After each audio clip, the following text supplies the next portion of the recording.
Beneficiary, and I will be serving as Master of Ceremony for today's workshop titled Accelerate Renewable Energy Through Gender Perspective, hosted by ACE and collaboration with UNEP. Before we start, I would like to give brief guideline for the workshop as shown in the screen. First, I would like to remind all participants to adjust the format of your name by typing country_name_organization throughout the workshop for easier technical assistance from our end. Second, throughout the meeting, we would like to ask for your cooperation to mute your microphone and turn off your camera when you are not speaking. Lastly, during the Q&A or discussion session, if you would like to ask a question to one of the speakers or express your views, please write down your question in the chat box or raise your hand until you get called by the moderator. For today's workshop, we would like to have two panel sessions. In the first panel session, we will have three speakers, namely Mr. Miguel Musni from ASEAN Secretariat, Ms. Celia Garcia Banos from IRINA, and Ms. Annette Wellgren from UNEP Asia Pacific. We will then have a 5-minute break before we continue to the second panel session. In the second panel session, we will have 4 speakers, namely Dr. Anand Chikatur from USED Philip II, Ms. Gabriela Iananto, and Ms. Crescencia Valentina from ASEAN Centre for Energy, and Ms. Louise McSorley from ASEAN Development Bank.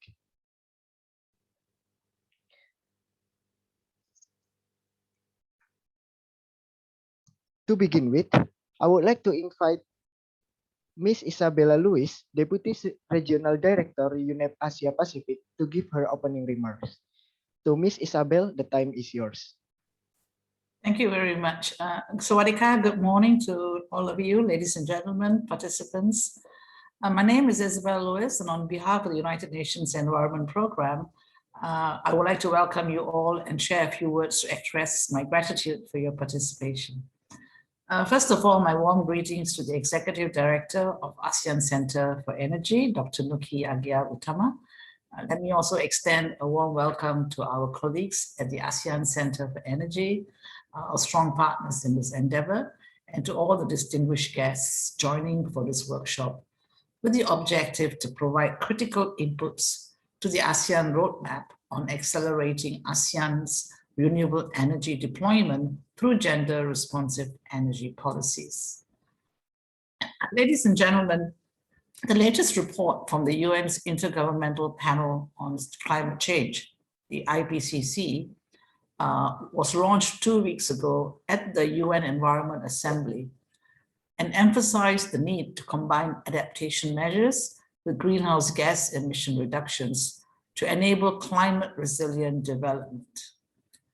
In order to do this, we need adequate financing, inclusive governance, and policy making, and the participation of a wide range of people and groups. So this very related issue is linked to the theme of today's workshop on how a gender perspective action can accelerate both renewable energy and at the same time provide climate resilient development. Similarly, the 66th Commission on the Status of Women, currently taking place in New York, is focusing on achieving gender equality and the empowerment of all women and girls in the context of climate change, environmental and disaster risk reduction policies and programs. In this context, today's event couldn't be more timely. The clean energy transition is crucial for climate change mitigation, and at the same time offering opportunities for women's economic empowerment, livelihoods, and climate resilience. The importance of access to alternative and climate resilient livelihoods has especially been evident in the context of the COVID-19 pandemic. While renewable energy has a potential to support women's economic empowerment and climate resilient development, women remain underrepresented in the industry and at the energy policy and decision-making levels. women are taking up globally only about 32% of those employed in the renewable energy sector, and only 22% in the energy sector overall. But we see women more engaged in the administrative positions, but are underrepresented in jobs linked to science, technology, engineering, or maths. So this whole reflection at a global level will also be interested to see at the regional level and at the ASEAN level.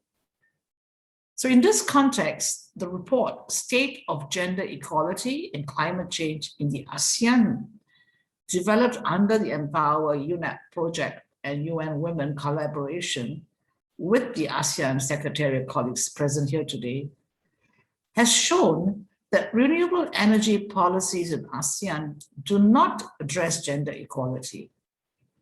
And even though we have started to see advancement with gender-inclusive, nationally determined contribution to the Paris Agreement, such as in Cambodia and Vietnam, overall, the renewable energy sector remains gender blind. So here is where the collaboration between the ASEAN Centre for Energy and UNEP has been so critical. Through the Empower project, UNEP is supporting women entrepreneurs in accessing renewable energy technology and financing for climate resilient livelihoods. We have expanded their learnings on methodologies and tools through knowledge sharing with policymakers, financial institutions, and technology providers in the region. This especially was significant during the period of COVID, when there were restrictions to travel and engagement. Over the years, the Empower project, together with the ASEAN Centre for Energy, have organized joint events, increased capacity, and ensured gender perspectives are included in key renewable energy outlooks in ASEAN. So today we are taking this collaboration one step forward on the ASEAN roadmap for gender responsive policy in renewable energy development. So it is essential that if we are going to see much more gender awareness and integration, that we need to work together for this project and collaboration. So we look forward to working closely with ASEAN Centre for Energy and all of you on the upcoming data gathering, the roadmap development, and eventually the dissemination of the roadmap, and most importantly, the uptake by the ASEAN member states, so that women and gender and all aspects of inclusiveness is relevant and related and visible in the energy solutions. We also hope that through this work, new ways of coupling the adaptation measures with greenhouse gas emission reductions can also be shown in the ASEAN region, supporting climate resilient development along with economic growth. On that note, let me extend my gratitude again to the ASEAN Centre for Energy and all of you for joining this workshop. I'm sure it'll be of great interest and we look forward to seeing the outputs. Thank you very much.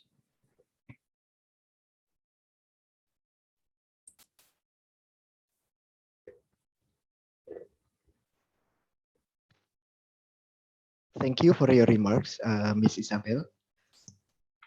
Now, I would like to invite Dr. Nuki Agia Utama, Executive Director of ASEAN Centre for Energy, to give his opening remarks. To Dr. Nuki, the time is yours. Yes, thank you very much, Fajri. Good morning, good afternoon, or even good evening, wherever you are staying and listening this online workshop.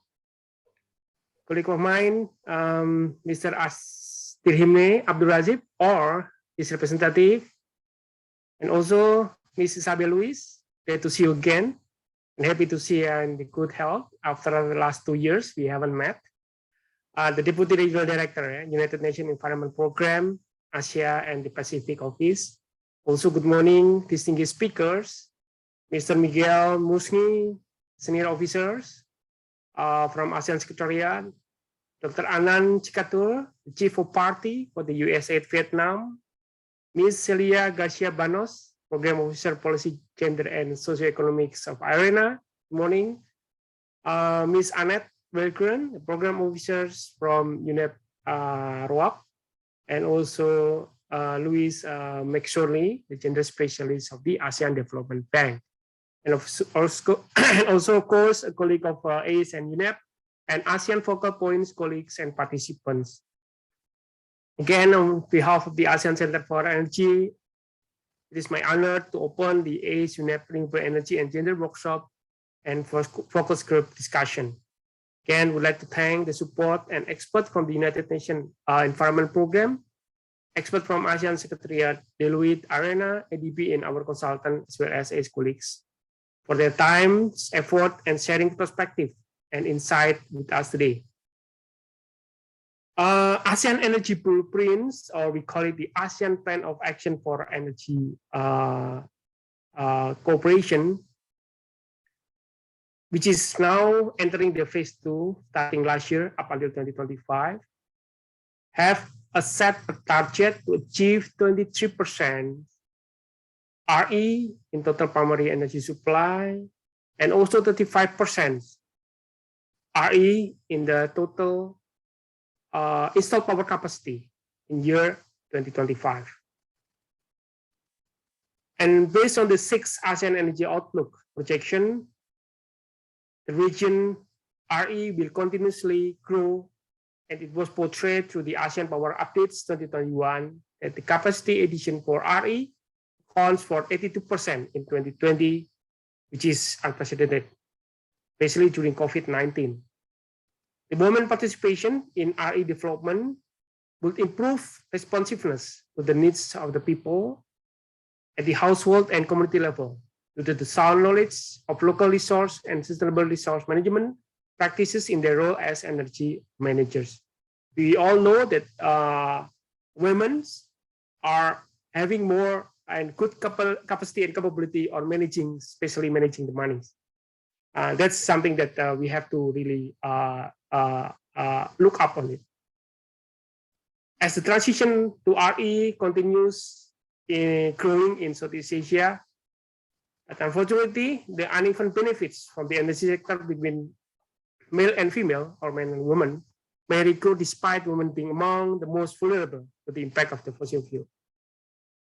Our data shows that in the ASEAN Gender Outlook highlighted that 92% of those engaged in the crude, petroleums, and natural gas businesses are men, and only few are women. So it is a good chance, starting from those perspectives, for involving more participation from women to engage more in these energy activities, not only fossil fuel, but also the upcoming renewable energy, which is very important for us to securing our energy supply, as well as reducing the emission to reduce the impact of the climate change. Ladies and gentlemen, as we strive to an inclusive and just energy transition, we also attempt to bridge gender impediments at the policy level, to waiving women's contribution within the emerging renewables market, creating a positive snowballing effect for promoting gender equity and accelerating climate mitigation efforts, and also bolstering RE investment. And to further enhance the effort, not only gender-responsive policy is found to play a crucial instrument to effectively improve economy, sustainability, and inclusivity of the intervention, but also catalyzing equal access of women to education and skill development. And I hope all participants could gain deeper knowledge on the renewable and gender issues, and we welcome and encourage all invited speakers to express their insight for the close focus group discussion sessions later after this workshop ends, to enrich our study development. Again, I would thank UNEP for supporting this study and our distinguished speakers for their excellent participation to share their knowledge today. Lastly, I wish you all a good health and productive day during this pandemic period. Once again, thank you very much. Stay safe and stay healthy. Back to you, Fajri. Thank you.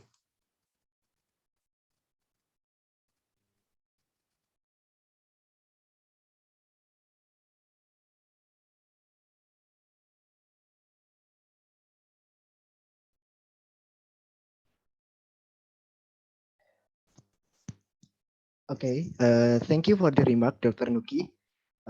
Before we continue to the next agenda, we would like to have a group photo in 2 sessions.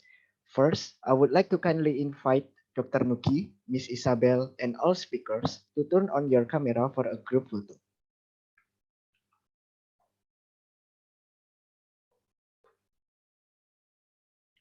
Please stay on for around 10 seconds for us to take our photo.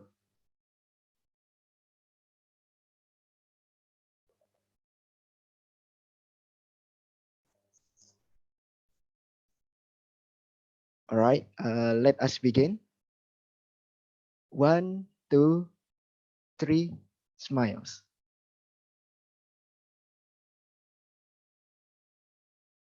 Okay. Now, we would like to invite all participants to join with us. Please turn on your camera and stay on for around 15 seconds.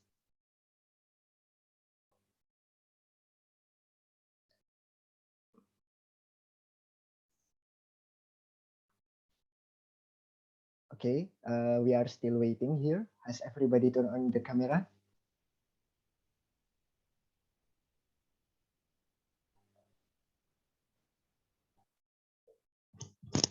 Okay, we shall begin. On my count, please stand by. 1, 2, 3. Smile. Again, for the second slide. 1, 2, 3. Smiles. Please stand by.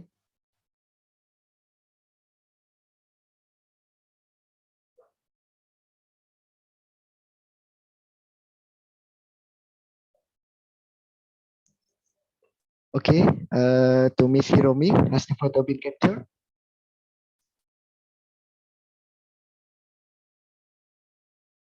Okay, so it's done. For the page 3, but please stand by again.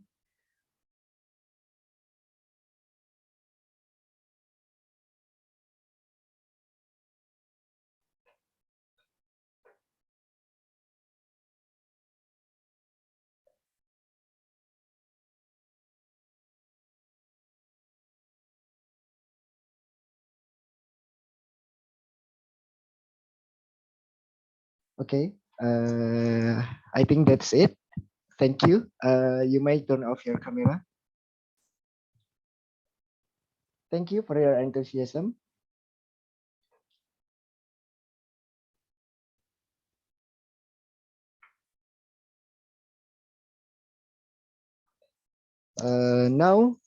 We will now proceed to the next agenda, which is the introduction of project on accelerating ASEAN renewable energy deployment through gender-responsive energy policy, followed by presentation from the speakers of the first session. Without further delay, I would like to invite Ms. Amira Belkis, Associate Officer of Modeling and Policy Planning of ASEAN Centre for Energy, to give the introduction of the project and moderate the first session. To Ms. Amira, the time is yours.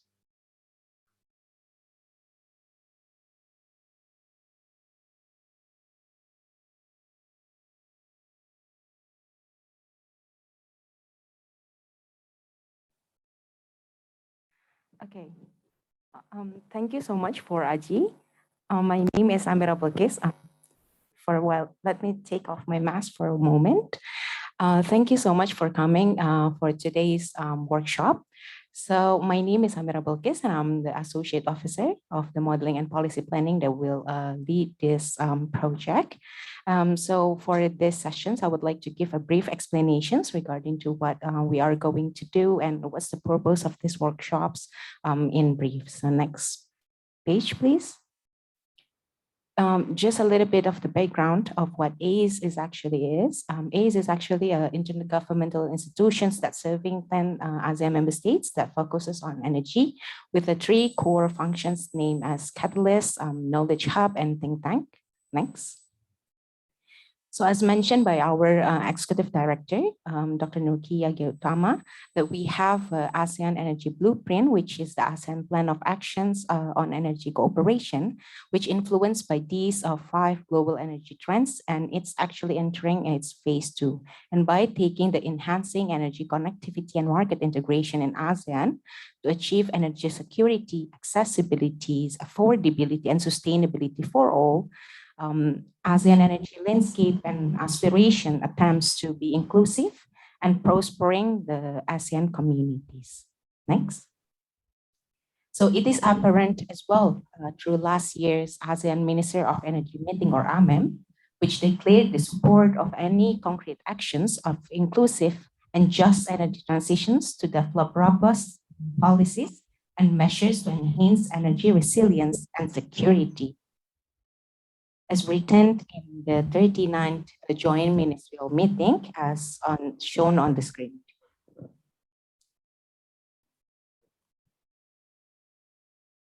And then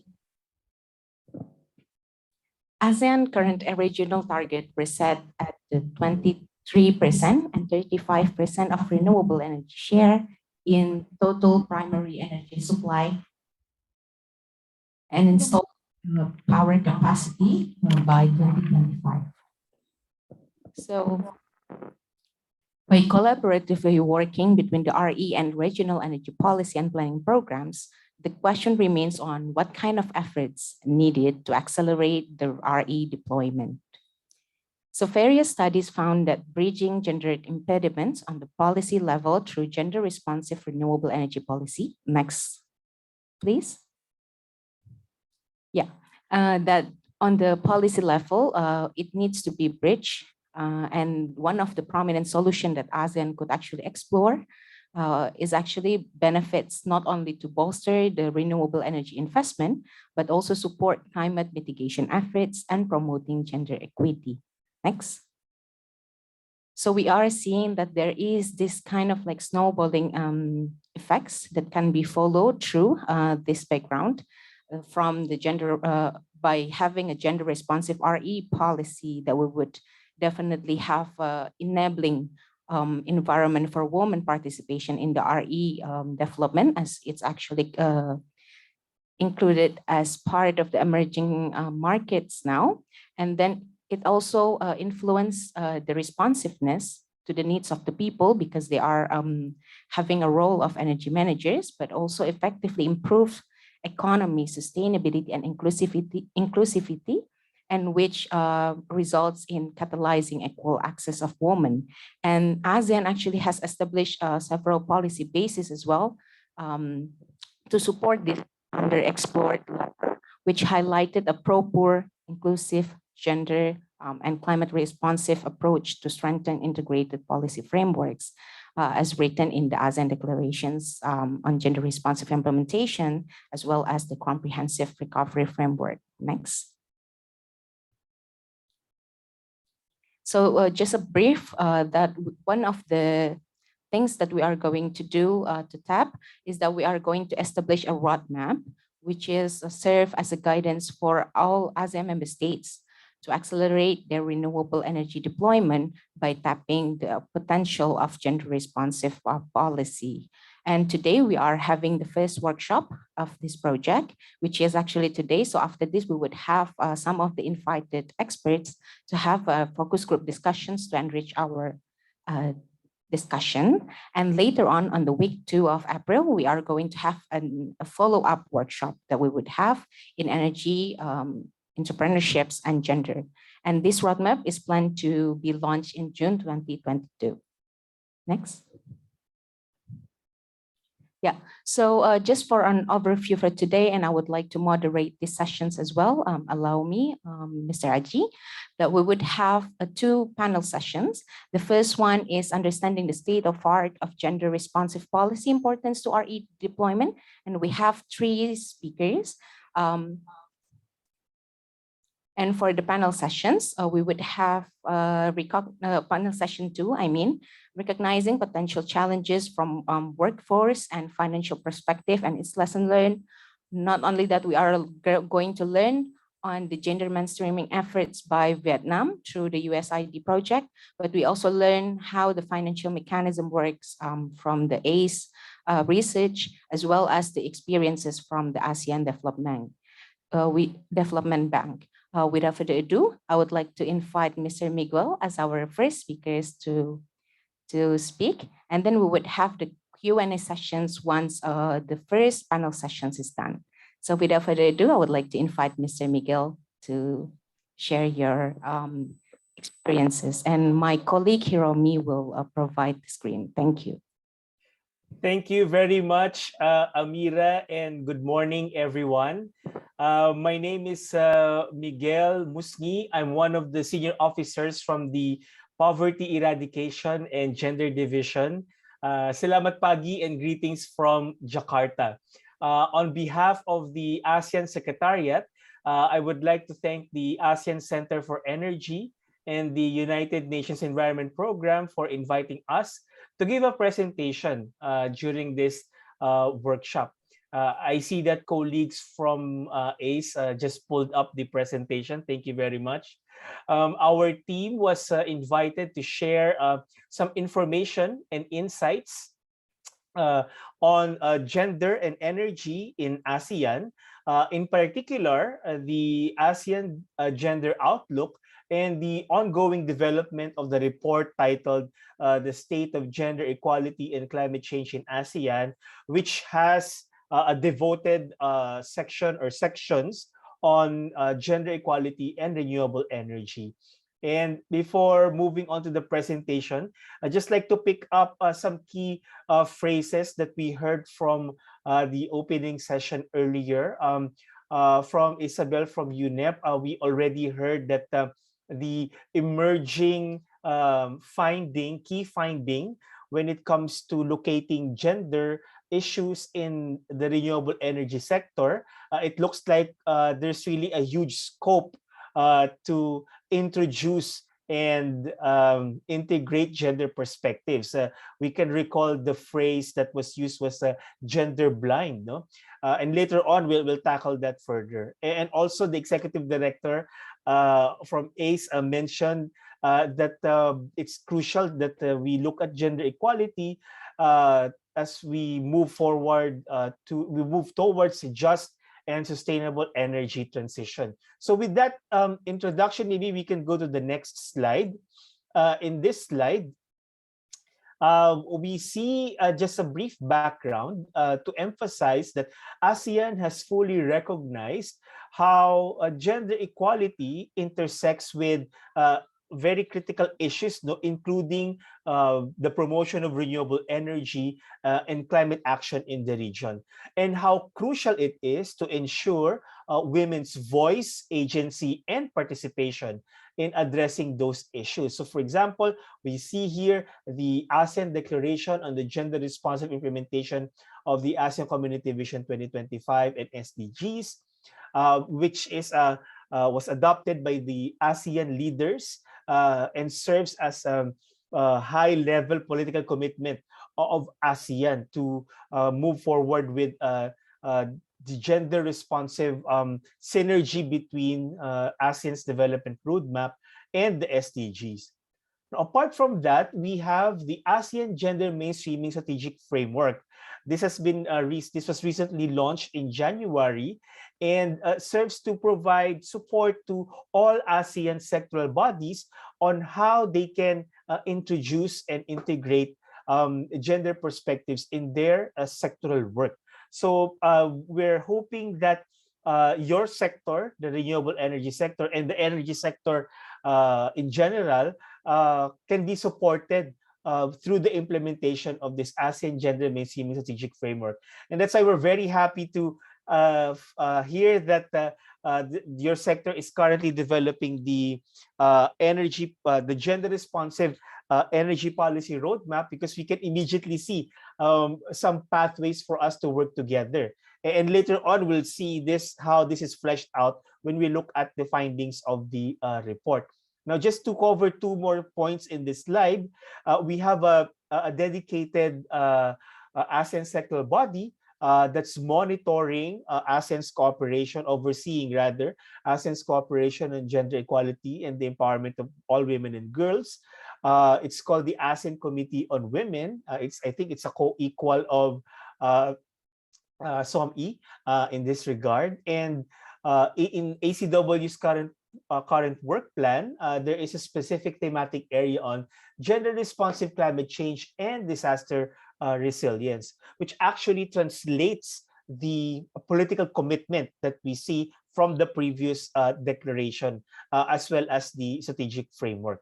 Now, we also see, and this was mentioned earlier by Bapa, that the ASEAN Comprehensive Recovery Framework is also one key regional framework that is providing much impetus in pushing gender equality, especially amidst the COVID-19 pandemic.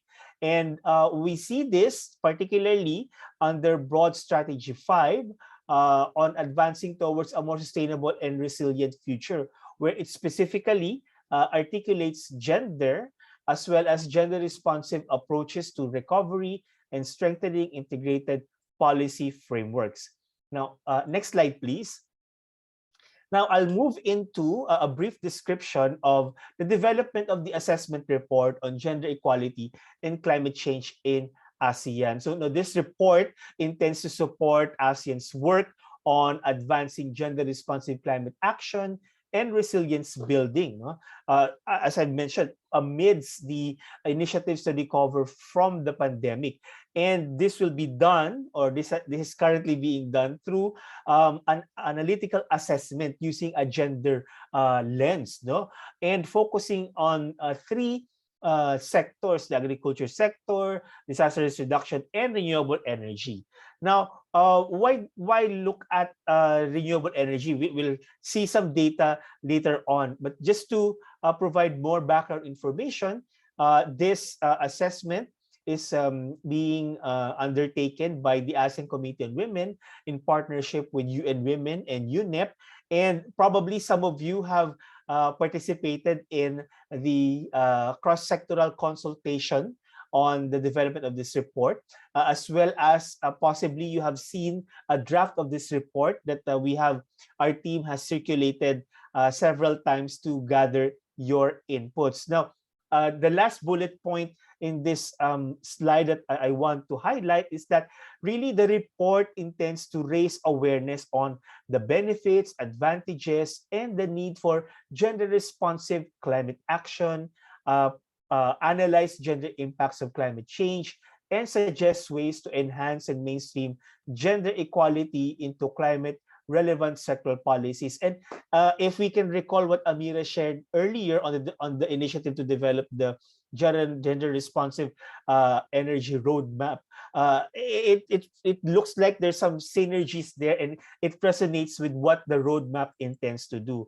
Now, if we can go to the next slide, just to give us a glimpse on how this analysis was undertaken, the study looked at the drivers, which focuses on considerations such as population dynamics, existing political structures, and economic growth trajectories. It also looked at pressures, both from the economy and social systems. The analysis also looked at the state and trends of gender and environmental linkages, and also the impacts and effects, looking at consequences brought about by climate change, and of course the policy responses and program responses, by governments. And all of these considerations were analyzed through the prism of knowledge and perception, because that is the a recognition of, for example, traditional and indigenous knowledge, and really an appreciation of the specific context in the region. So now, having looked at the analytical framework, maybe we can go to the next slide and see how all of these apply in the renewable energy sector. Now, from what we saw in the initial report, and I think some of the data you're familiar with, the development, there is really development and rapid upscaling of renewable energy technologies, and it is recognized as a key priority in climate change mitigation in the region. And it was already mentioned that there is an increasing demand for energy, as well as earlier we saw that there is a 23% target on renewable energy sources by 2025. What we can highlight is that really the energy sector has been identified as a key sector for regional integration and interconnection, and we're using that as an anchor to really introduce the gender equality as a strategy and an enabling approach to, as was mentioned earlier, no, a just and sustainable energy transition. And in the last bullet point, we see that there's really a need for us to strike a balance between, on one hand, responding to the rising demand for energy, and on the other hand, ensuring that we meet our commitments to sustainability, not just as indicated in the SDGs and also the Paris Agreement, but also here in the region as articulated in the ASEAN Community Vision 2025. And I suppose also in the work plan of SOME. Now, next slide. In the next slide, we'll do a deeper dive on the gender lens as applied. No, I don't want to give a lot of information from the report itself because it's going to be launched in a couple of months, but just to give us a snapshot. No? So what have been surfaced in general. So we see that there is really an existing power hierarchy that impacts a user's ability to participate in certain energy technologies or access programs. So for example, within a household, women can be placed in a disadvantage, particularly in gaining access to energy, if the household power dynamics places much premium or control over the male figurehead. No? So that's at the household level. And in general, or a broader lens, when it comes to, for example, a large-scale renewable energy projects, there might be a situation where there are hidden and indirect gender implications. So where do we see this? For example, loss of land or displacement of people, and also these translates to impacts on food security and livelihood. Now, in the next bullet point, we see that there are also gender-determined roles, which really influences people's position within this energy production, distribution, utilization. No? And also, if we take a look at the governance side, no, we see that in the region, the participation and representation of women, it really varies, no? And we can see here some of the data. Now, in terms of gender division of labor, the report indicates that or points toward women being primary users of energy within the household. And there's a specific focus on women in rural areas, which tend to spend more time collecting solid fuels or cooking with inefficient implements, no? Which in turn can impact on their health and their family's health and overall well-being. And in the last bullet point, just a call for us to approach renewable energy and look at it as accessing, using, and distributing energy, but really recognizing that there can be some disadvantages, no?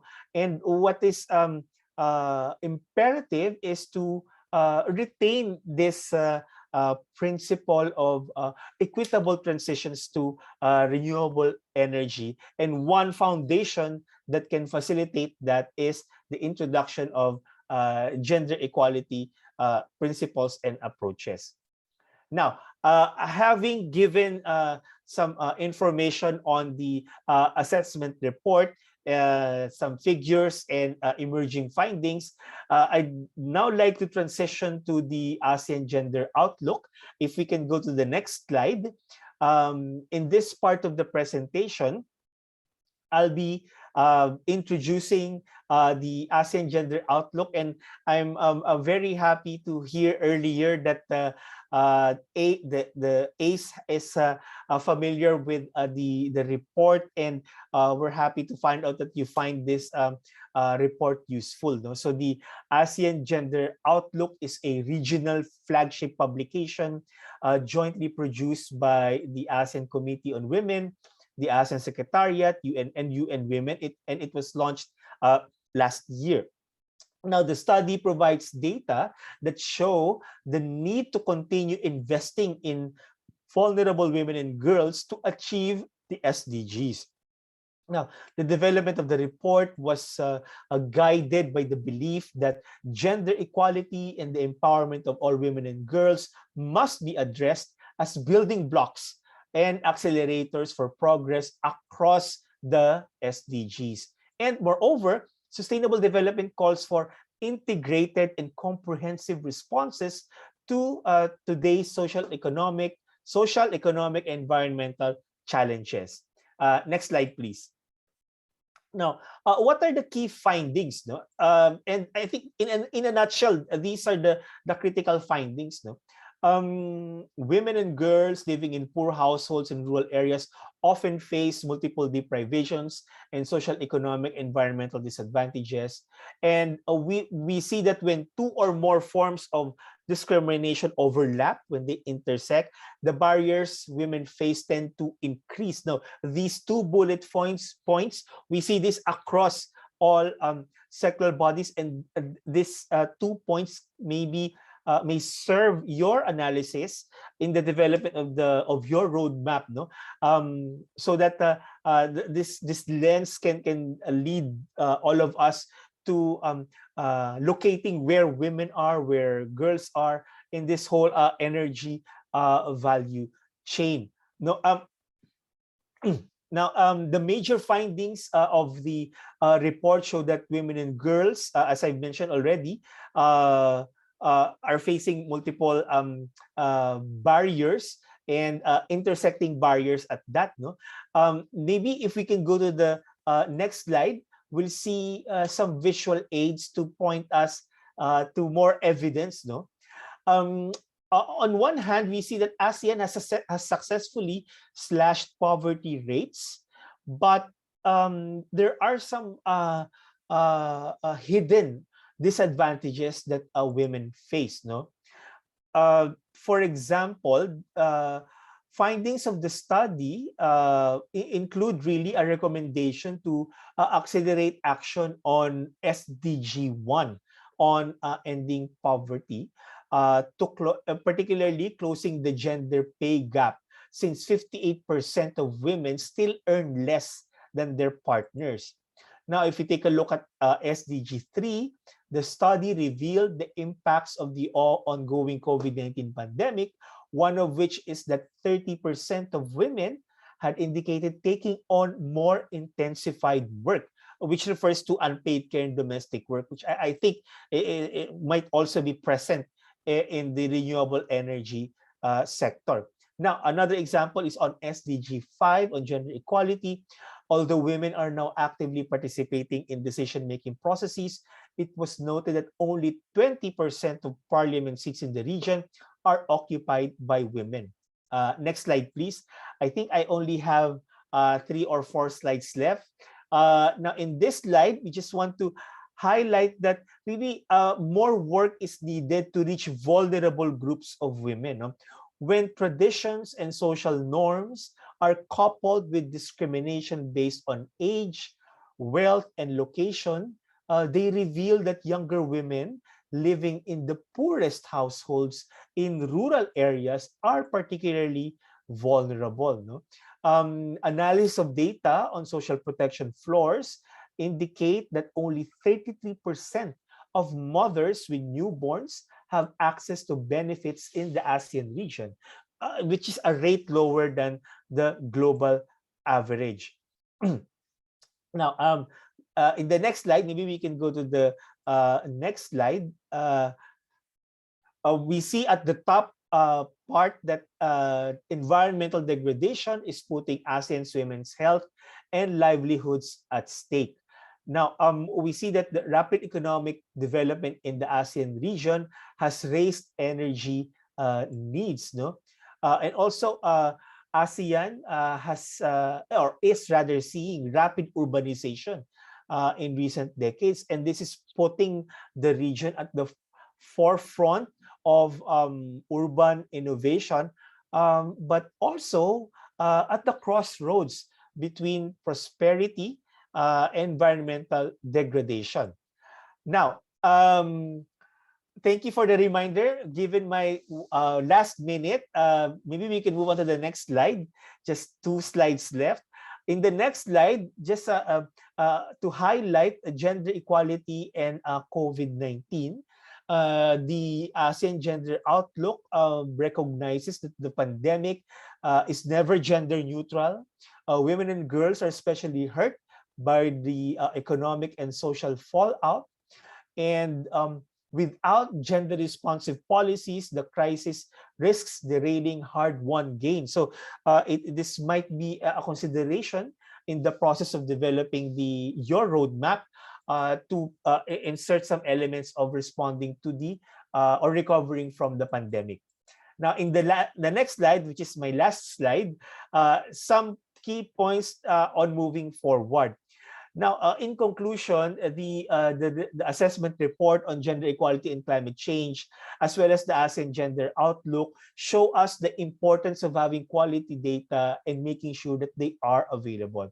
Now, in particular, it is necessary to generate high-quality data with multi-level disaggregation to assess who is being left out. Now, both reports call for increased investment in gender data and statistics to inform decision-making. And I think that the roadmap that we're developing would really help in this area. Now, lastly, the findings of the reports are meant to guide ASEAN member states and ASEAN sectoral bodies in formulating policies and programs for increased investments, no? To make sure that no woman or girl is left behind. And it is our hope that the findings and recommendations of both of these reports, as well as the ongoing initiative to implement the ASEAN Gender Mainstreaming Strategic Framework being undertaken by the ASEAN Committee on Women and also the ASEAN Commission on the Promotion and Protection of the Rights of Women and Children, or ACWC, can engage your sector to help you, assist you in developing, implementing the roadmap, and also contribute to the overall initiative of ASEAN on gender equality and empowerment of women and girls. So that ends my presentation. Thank you very much for your attention, and I hope that you find the information I shared useful. Terima kasih banyak. Sama-sama.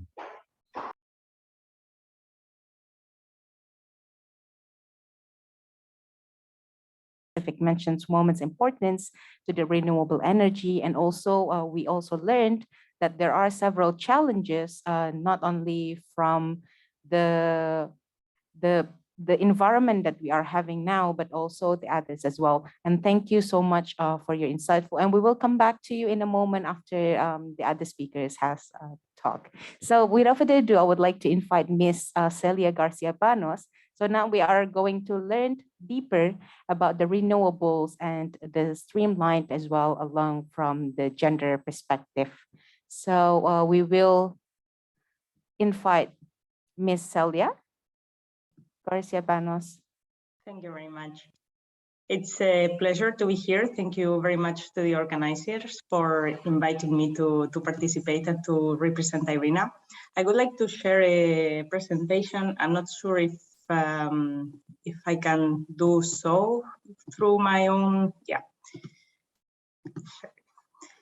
So I'm here on behalf of IRENA, the International Renewable Energy Agency. For those who may not know, the International Renewable Energy is an intergovernmental organization with close to worldwide membership.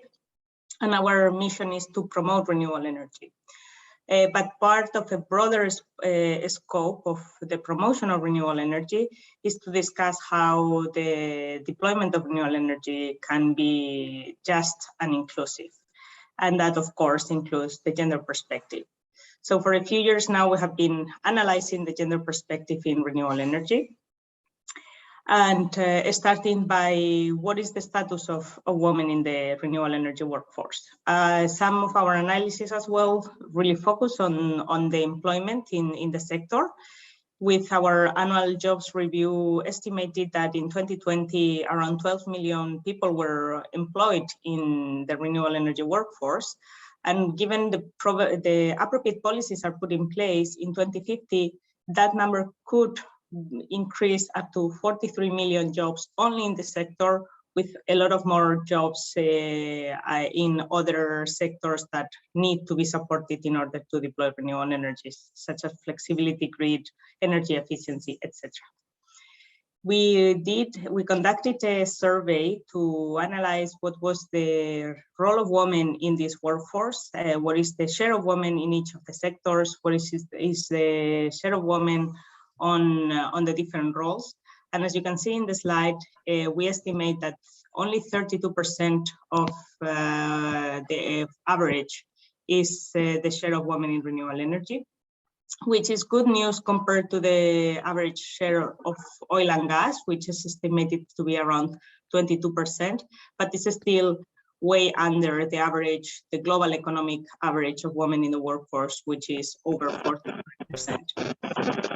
Additionally, we estimated what were the share of women in different segments, in the different roles. And as you can see in the slide as well, the vast majority of women are employed in administrative roles, with around 45%. Non-STEM professionals are a little bit less, with 35%, and STEM professionals are the lower share, with the 28%.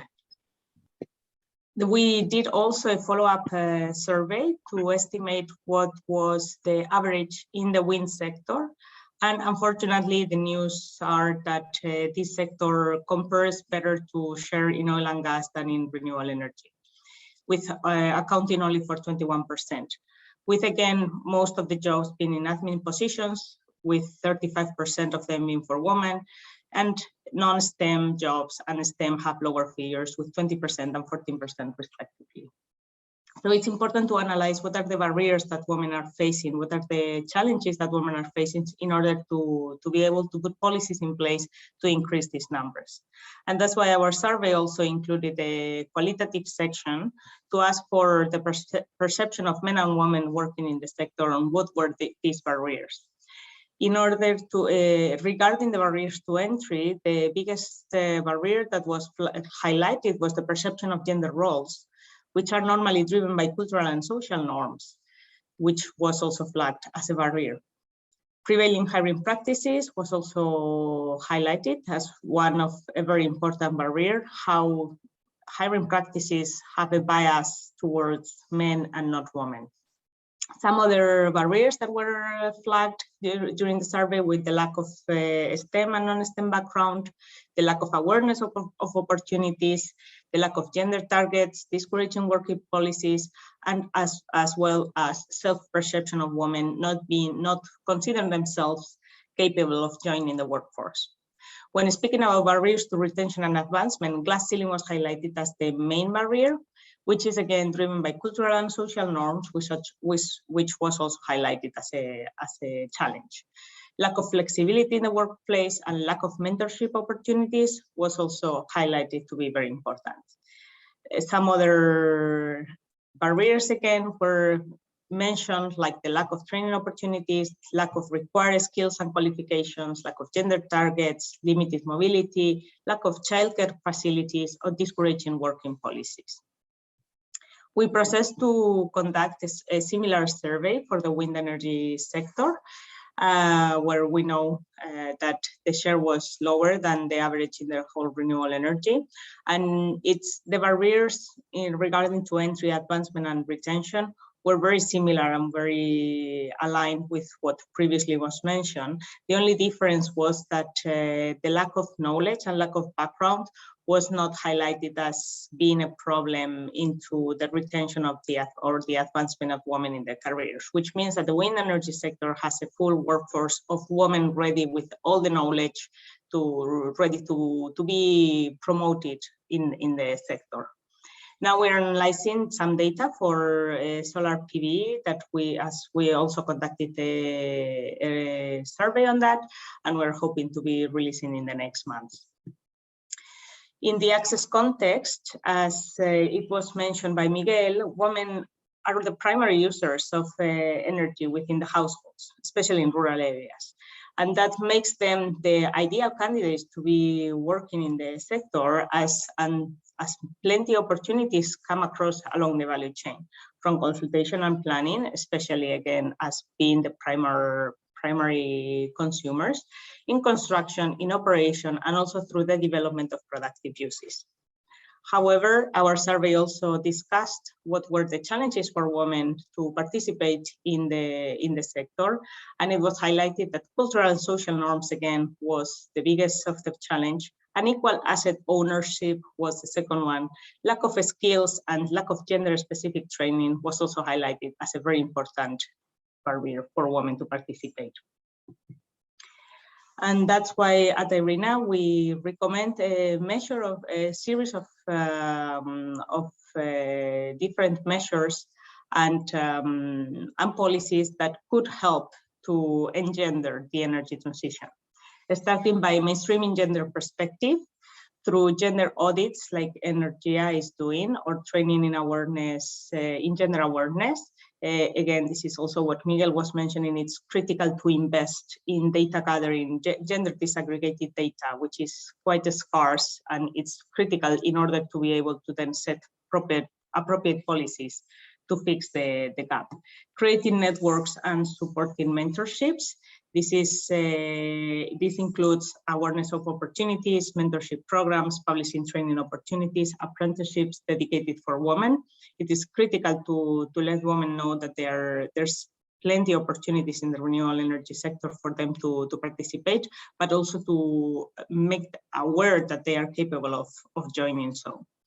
Access to education and training. This could be through scholarships, internships, enrollment targets, vocational training dedicated and tailored for women, or even changing university curriculum in the STEM careers like King's College in London or MIT did recently in some of their programs to attract more women into their classes. Gender targets and quotas with goals for gender diversity and equity, and encouraging gender through deployment policies. Again, mainstreaming gender in any energy policies or renewable energy in particular across the sectors. Putting some measures in the workplace policies and regulations like fair and transparent internal processes, making appraisals for promotions, mentorship programs, making assessments to understand and address the wage gaps, etc. And last but not least, work-life balance. I think COVID has taught us that some of the tools that are there are possible. It's also important to make sure that in the access context, all the non-regular jobs that are not accounted are prevented from having the economic shock, like for example the pandemic has had in consequence. Paid parental leave for both mother and parents to ensure that parents are equally having opportunities in the workforce. So last but not least, just to finalize, saying advancing equality and diversity in the energy sector is a compelling proposition. Establishing gender as the pillar of the energy strategies will produce a swifter and more inclusive transition while achieving multiple SDGs. Thank you very much.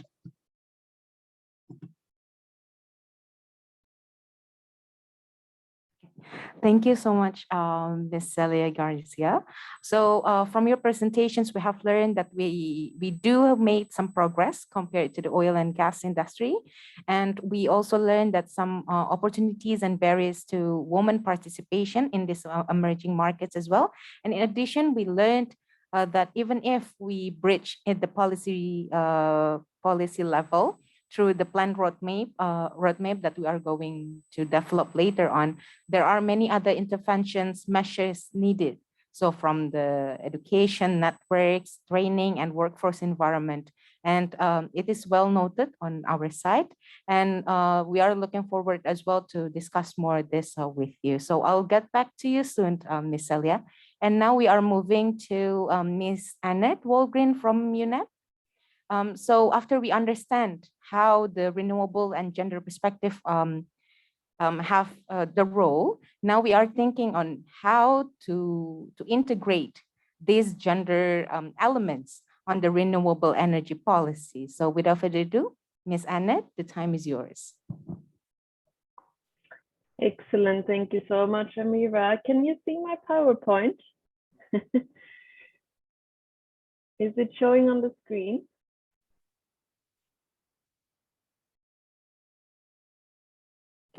It's still loading for a while, Ms. Anna. Do you want us to share the screen instead, or? Still nothing? No, not yet on my side. Okay, so perhaps you can try one more time, Ms. Annette.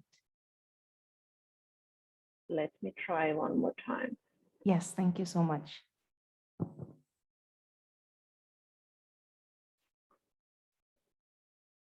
Okay, now it's loading. So while waiting, I would like to invite all the participants. If you have any questions, please feel free to write it down on the chat box. And now Ms. Annette is already on the PPT, the presentation. So without further ado, I would like to give the floor to you, Ms. Annette. Thank you. Thank you so much. And good morning to everyone, and special good morning to our colleagues at the ASEAN Centre for Energy. It's a pleasure to organize this event with you. And thanks for such a well-organized event so far, and for inviting such excellent speakers just before me. Miguel and Celia, I really appreciate your contribution to this discussion. I think we will complement each other quite well. Of course, ASEAN Centre for ASEAN Secretariat bringing in the leadership of this State of Gender Equality and Climate Change Assessment Report has been such a critical initiative. And I'm truly happy to see how these two are now merging together, the ACE work and partnership and with the ASEAN Secretariat. So this is excellent news for us. So a warm thanks. And thank you, Celia, for sharing this global report and also the considerations for future studies and what is needed also in the region. My presentation will go a bit more into a deep dive. First of all, sharing with you some of the experiences from our Empower project in implementing renewable energy projects supporting women entrepreneurs. And then I will also go into sharing with you some of the key areas for gender integration in renewable energy policies. So just give a bit of a snapshot of how that can look like as an example. Of course, that's where we want to get, as we've heard from our previous speakers. Renewable energy policies at the moment in our region is quite gender blind, and this is one of these issues that we'd like to address. So my presentation then will just give a very brief overview of the Empower. I think many of you've heard this project title, and you may wonder what is it all about. A very brief intro is that it's a partnership project between UN Environment Programme and UN Women, and it's funded by the government of Sweden, focusing on for ASEAN, it's the countries of Vietnam and Cambodia that we've done a lot of national work, but we also focus on Bangladesh, and as well as on the regional level. You can also see the countries that we are supporting additionally Philippines and Thailand, etc. We are, as you can see, in our last year of implementation, and it's been a really fruitful couple of years, and we're exploring the opportunity to continue this work, really bringing the two areas together of gender equality and climate change and disaster risk reduction. So there is many challenges that this very ambitious project Empower is addressing, but the core of it all is the vulnerabilities faced by women and other groups, particular, in the context of the climate change that compromises women's and girls' rights, that we know that disasters disproportionately affect women due to their poor socioeconomic position. And here very much on livelihoods, we talked about that, and I will also explain further how renewable energy can really provide a solution in women's access to climate resilient livelihoods, and also in terms of workload and time poverty, something that Celia mentioned as well. So Empower is basically providing this solution, placing gender equality and human rights in the heart of climate change and disaster risk reduction. And now moving into the specific theme, one of the areas that Empower is working on is then on renewable energy in particular. And I think we've already heard this from colleagues, so I will not repeat too much, but this is very much how we see the link between gender equality, renewable energy, and climate adaptive capacity, that it's a bit of an untapped opportunity here. Women can with access to renewable energy, can really drive change and be leaders in this area, and support communities with alternate climate resilient livelihoods, and also socioeconomic development. And we often share this with our partners, with our colleagues. So why women?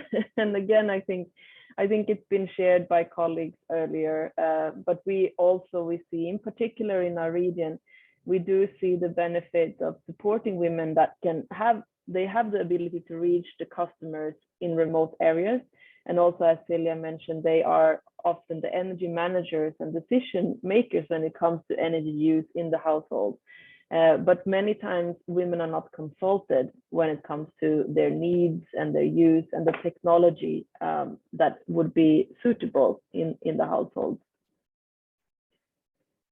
So through the Empower, UNEP has worked in these three countries with national partners to set up these projects supporting women accessing renewable energy technology and accessing finance.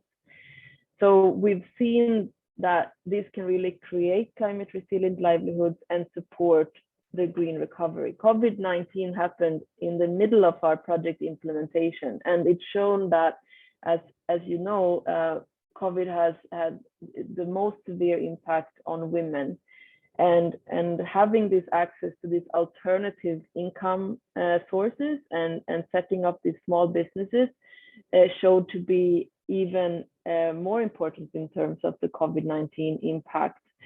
So here on the screen, you see a few of those examples of the women that we're supporting in the northern Vietnam.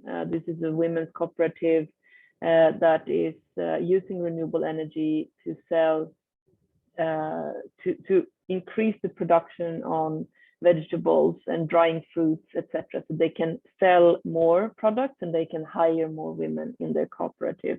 And then we have migrants in Bangladesh, and then smallholder farmers in Cambodia. We know in many countries in ASEAN, the women are really like bearing the key work in agriculture sector. We often talk about the feminization of agriculture, and this is definitely true in Cambodia.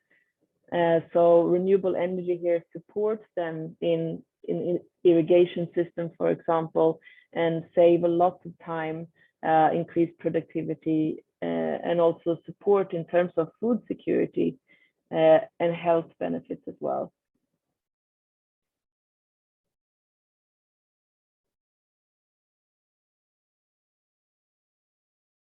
Now my PowerPoint got a bit stuck.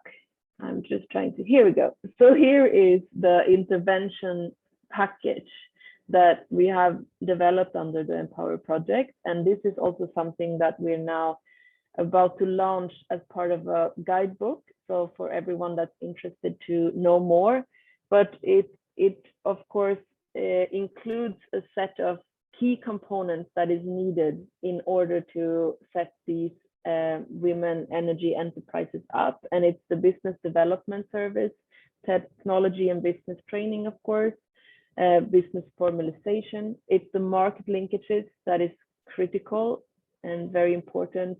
And it's the access to finance. And here is where UNEP has provided finance, but then we funds, and then we also have the national partners providing their co-finance into this sector. So bank loans, microcredit, cooperative saving groups, all these are key components in the access to finance side. Women's leadership agency, capacity building, of course, and then enabling environment policies.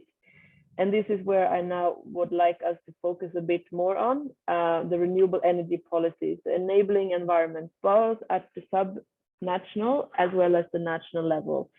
We have, of course, the NDCs, but we also, in most countries, we have renewable energy policies particularly. So the three different areas in which you have entry points when it comes to gender is the policy level intervention, like making sure that the policy itself includes gender perspective. The second area is on institutional level capacity building. And I will get to this as well, and we have some opportunities. In the area of energy, capacity building needs to be done on gender equality. And then we have the beneficiary related interventions, which is very much what I have just shared with you on the Empower project. So this is the guide that we developed, I believe it's 2 years now ago, and we've been using it for trainings in our different countries, and also made sure to share it because there is not so much out there in looking at the specifically renewable energy policy sector. So this guideline is something that you can use to support a kind of step-by-step of how to integrate gender into renewable energy programs. And again, I will just give you a brief overview, but the first is then to ask the what, and the step one to describe and analyze the specific link between gender equality and renewable energy in your specific country and the context. The step two is to set the objectives, the targets, and the actions to enhance women's use and access to energy, services, and the appropriate technology. Step three is then to allocate the resources so you can be able to implement these targets that you set up. And then the fourth, of course, is very key and often something we forget, is to monitor and evaluate the progress made in terms of gender. So here again, the questions to ask is part of a gender analysis to understand the differences between women and men's access to energy in the different parts of the country, to better understand the situation and to better design the solution. And the way to do this is to check for census data. Is it available by sex disaggregation? And this could be, for example, on land ownership, employment in certain industries, heads of households, access to resources, education, etc. You can also have community consultations with women and men and interviews to ask them what is the need, how do you use energy, and what kind of solutions would be suitable for you. And consult also with gender and social affairs ministries in your countries, gender focal points in the environment ministry, etc., and civil society organizations.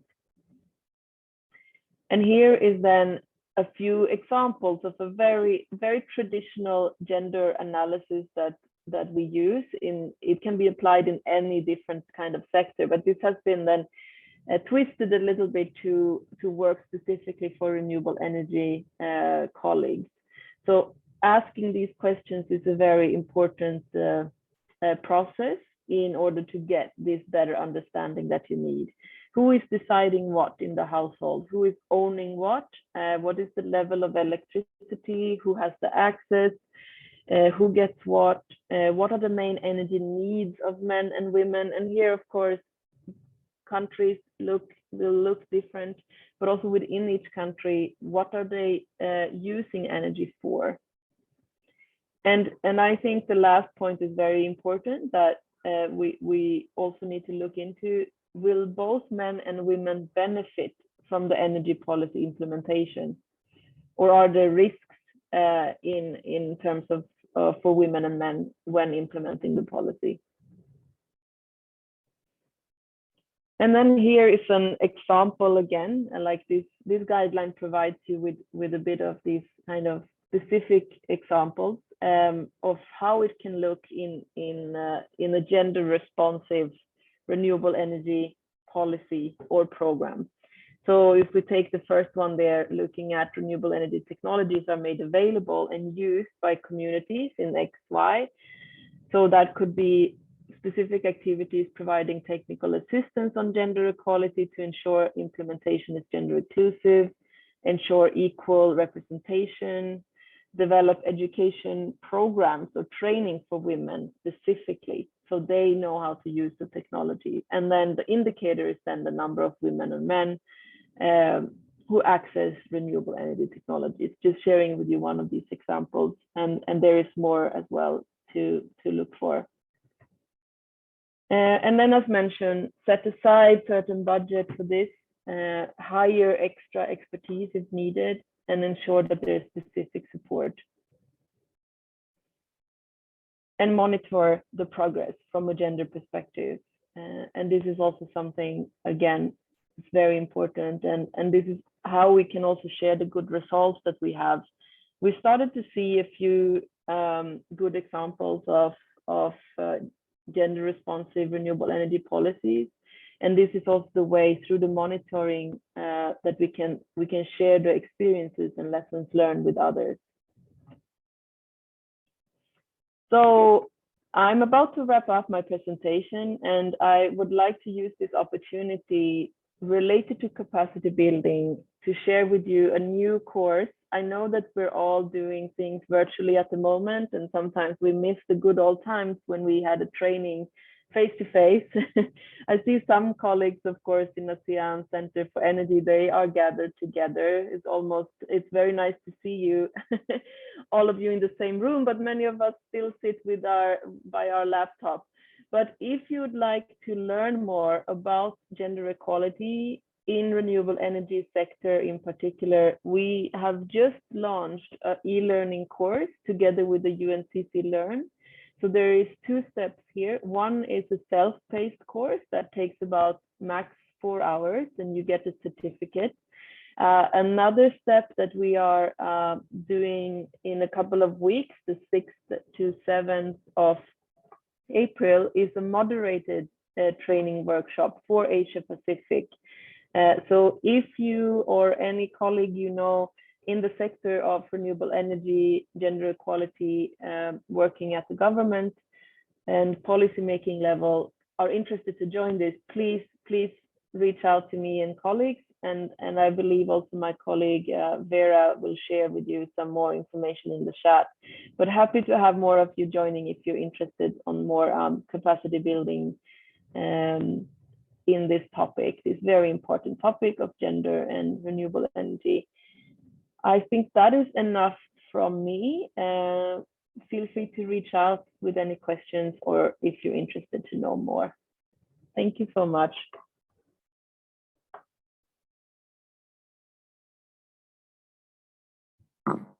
Okay, thank you so much, Annette, for your presentation. It was nice to see that there are some of the studies that has been done in order to integrate this cross-sector issues, which is the gender and renewable energy. And we learned from your sessions as well that the importance of renewable energy to strengthen the last mile communities and women's role to actually accelerate the RE deployment, and which we can actually see that the overarching objective of this would be more investment and more renewable energy deployment, and even improving the social environments as well in that community. And we identified as well that there are key entry points and 4 steps that you mentioned, such as the analysis, integrations, and then monitoring processes as well to integrate this gender issues in RE policies. And so one of the things that I would like to highlight about is that you mentioned that there should be some intervention, such as the access to finance will be, I think it will be discussed later by our colleagues here from ADB, and we would definitely want to know more about it as well. But at this point, I would like to invite all 3 participants, Mr. Miguel and Ms. Celia as well, to turn on your camera.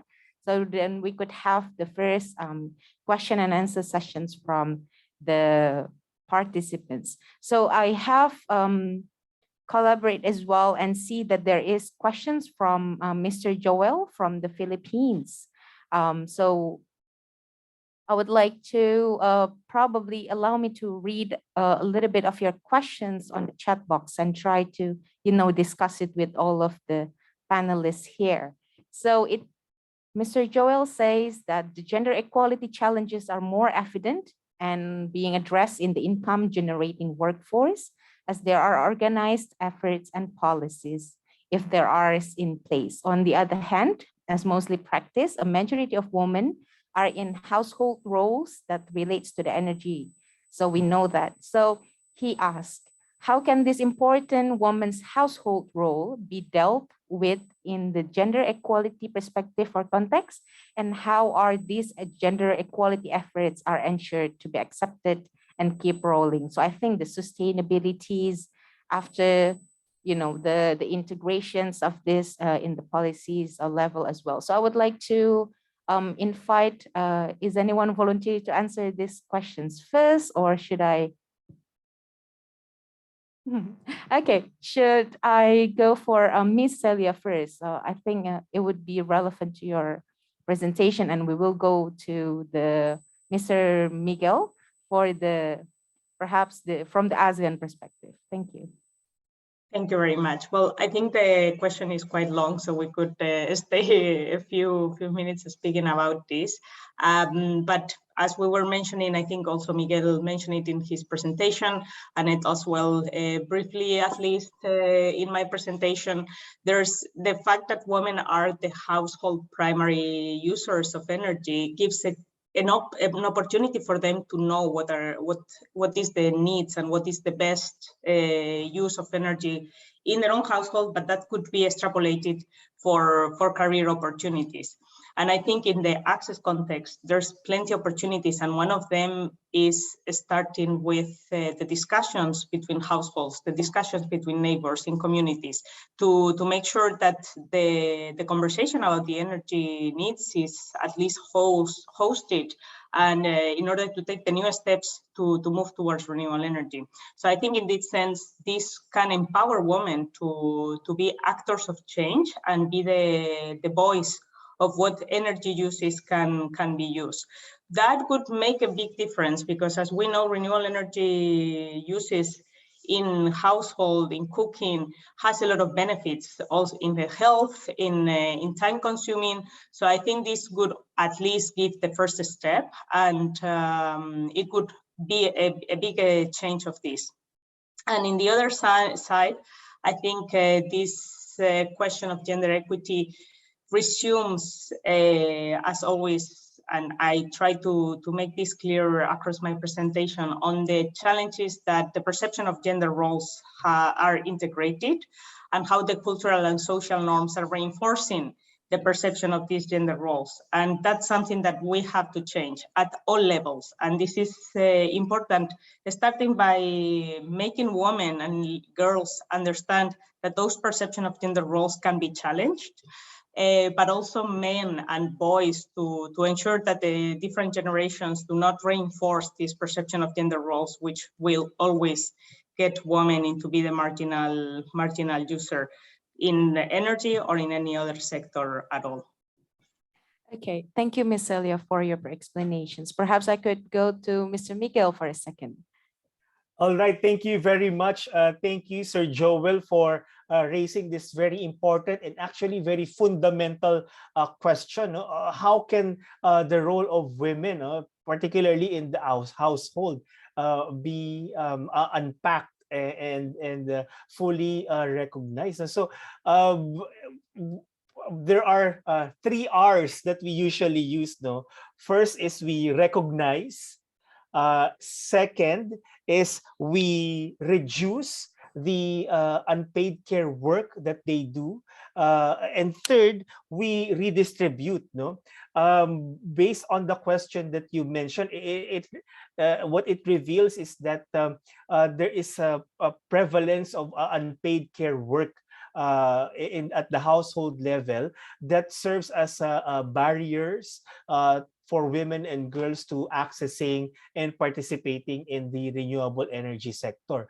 So to answer the question how, we need to, again, recognize the work that they do, reduce the burden that they shoulder, and third is to redistribute, because it's not just an affair of women and girls, but there are also a space there for men and boys to participate. But there are also 2 additional R's that we can consider. What the next R, or the 4th R we can use, is to remunerate, no?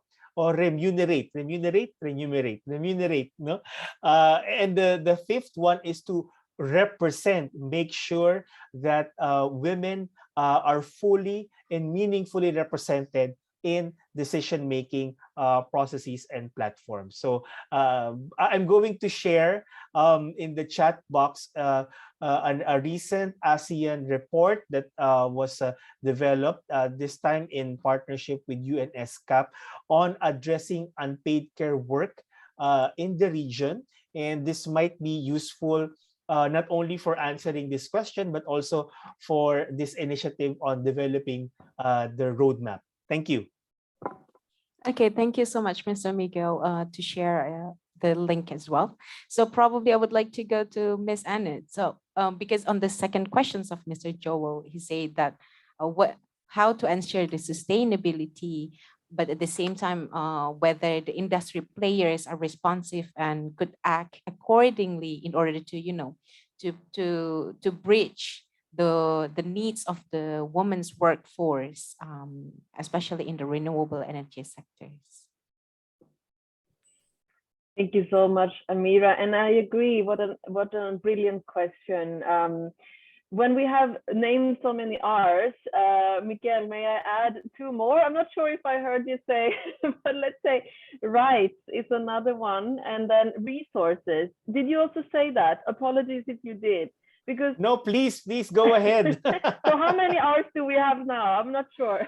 I think we're now on 7. Oh, that's great. Okay, we can make a guidebook on the different R's. So what I wanted to say with the resources is, as mentioned, in this context, what we found to be so critical, and what often is the explanation, we say that women are more vulnerable to climate change. It's not because of, just the virtues being a woman. It's because of the lack of access to these critical resources and the rights. And so if you add more access to resources and rights, and representation as well, I agree with the other R's fully, then we can support women to advance and also to achieve more gender equality. And the resources I'm talking about in this context is the access to technology, the access to information, the access to finance, and the access definitely to decision making. And there, I think the policy landscape we're talking about is so critical. And then adding to that specific question, Amira, on sustainability, I think our experience in this area of work is not only to kind of establish these interventions, to set it up, but also to scale it up and keep it sustainable beyond our project scope. So for that, we need to have these financial instruments and institutions supported by the government and also by private sector. And for us, the commitment in co-funding these opportunities has been such a good strong indication that it will be sustained. So we can actually see that more women in the future will be able to access this. But then I think it's again coming back to the representation point, is that the more women we see that is actually using renewable energy, being leaders in their communities, all the way from community level up to what Celia was talking about, representation in the STEM sector, in the very kind of senior technology positions as well, the better, because then we also change these norms and ideas slowly, and then eventually we will have more representation overall. So I hope that is answering some of these questions. Yes. Back to you, Amira. Okay, thank you so much, Ms. Annette. So thank you so much for Mr. Miguel, Ms. Celia, and Ms. Annette as well for your explanations as well for the questions. Due to the limited of time, we apologize that we couldn't address all of these questions, but we would have another discussions, and we would have allocating 20 minutes later on the second sessions. So we would definitely, if you are still here in the room, then we could go back to you as well. But on behalf of ASEAN Center for Energy, we would like to say thank you so much for your participations and speaking today. And probably because we are going to have a digital break for a second, so I would like to give it back to our MC, and we will get back to you in the second panel sessions. Thank you. Aji, to you.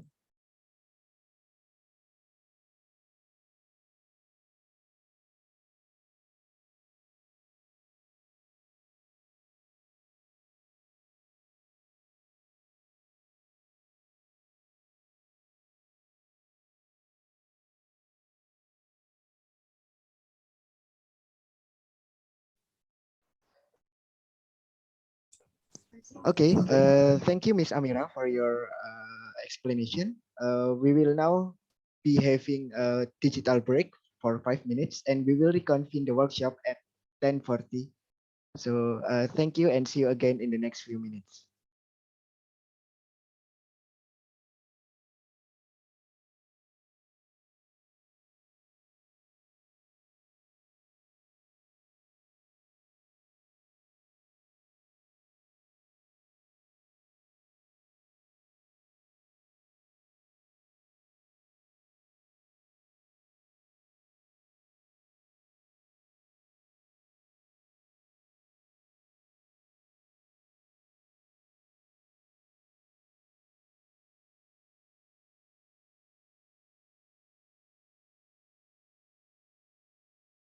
We will begin the second session shortly. Please stand by.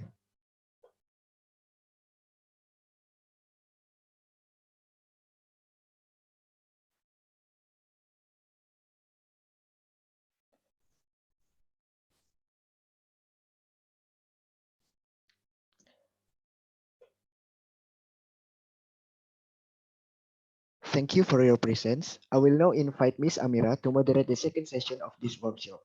To Miss Amira, the floor is yours. Okay, thank you so much, Aji, for your time, and I hope you can take your coffee or snacks during the sessions. So for this second sessions that we are having today, we are going to learn from the experts on recognizing potential challenges from the workforce. And we are going to learn that from Dr. Anand Chikatur, so the first speakers. And then on the second and third speakers, we are going to discuss about the financial perspective and its lesson learned on how the gender integrations or gender responsive finance would be available and the accessibility of it. So without further ado, I would like to invite Dr. Anand Chikatur for your presentation. And so basically, Dr. Anand is the Chief of Parties of the Vietnam Low Emission Energy Program, or VLEP, and we are going to see a hands-on directly on the gender mainstreaming efforts that has been done in the Vietnam. So Dr. Anand, the time is yours.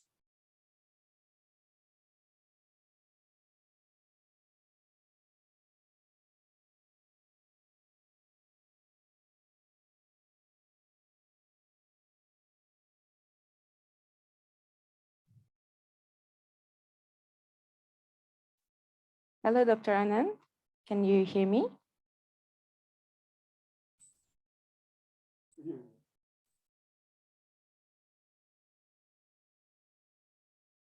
Okay, well, wait a moment. So while waiting for Dr. Anand to share his screen, I would like to check first on if you have any questions during the sessions later on the second, please feel free to write your questions to the chat box. We are going to, of course, we don't really have that much time to discuss everything, but we will handpick some of them to be discussed on the Q&A sessions. So may I check once more to Dr. Anand?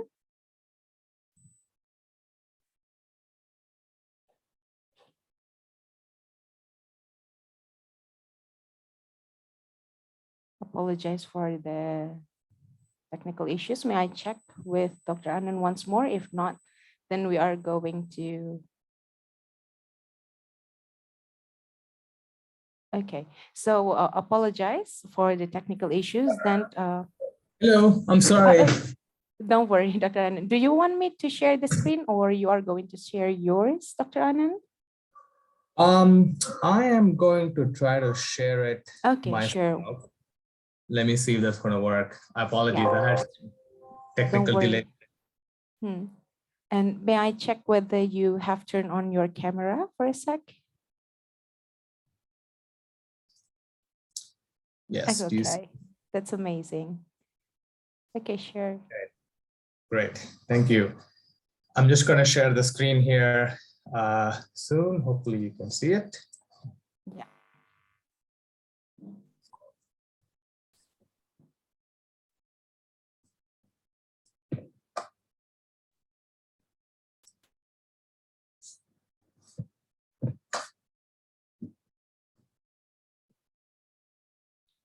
So once more, while waiting for the presentations, I would like to invite everyone, if you have any question, please feel free to write it on the chat box.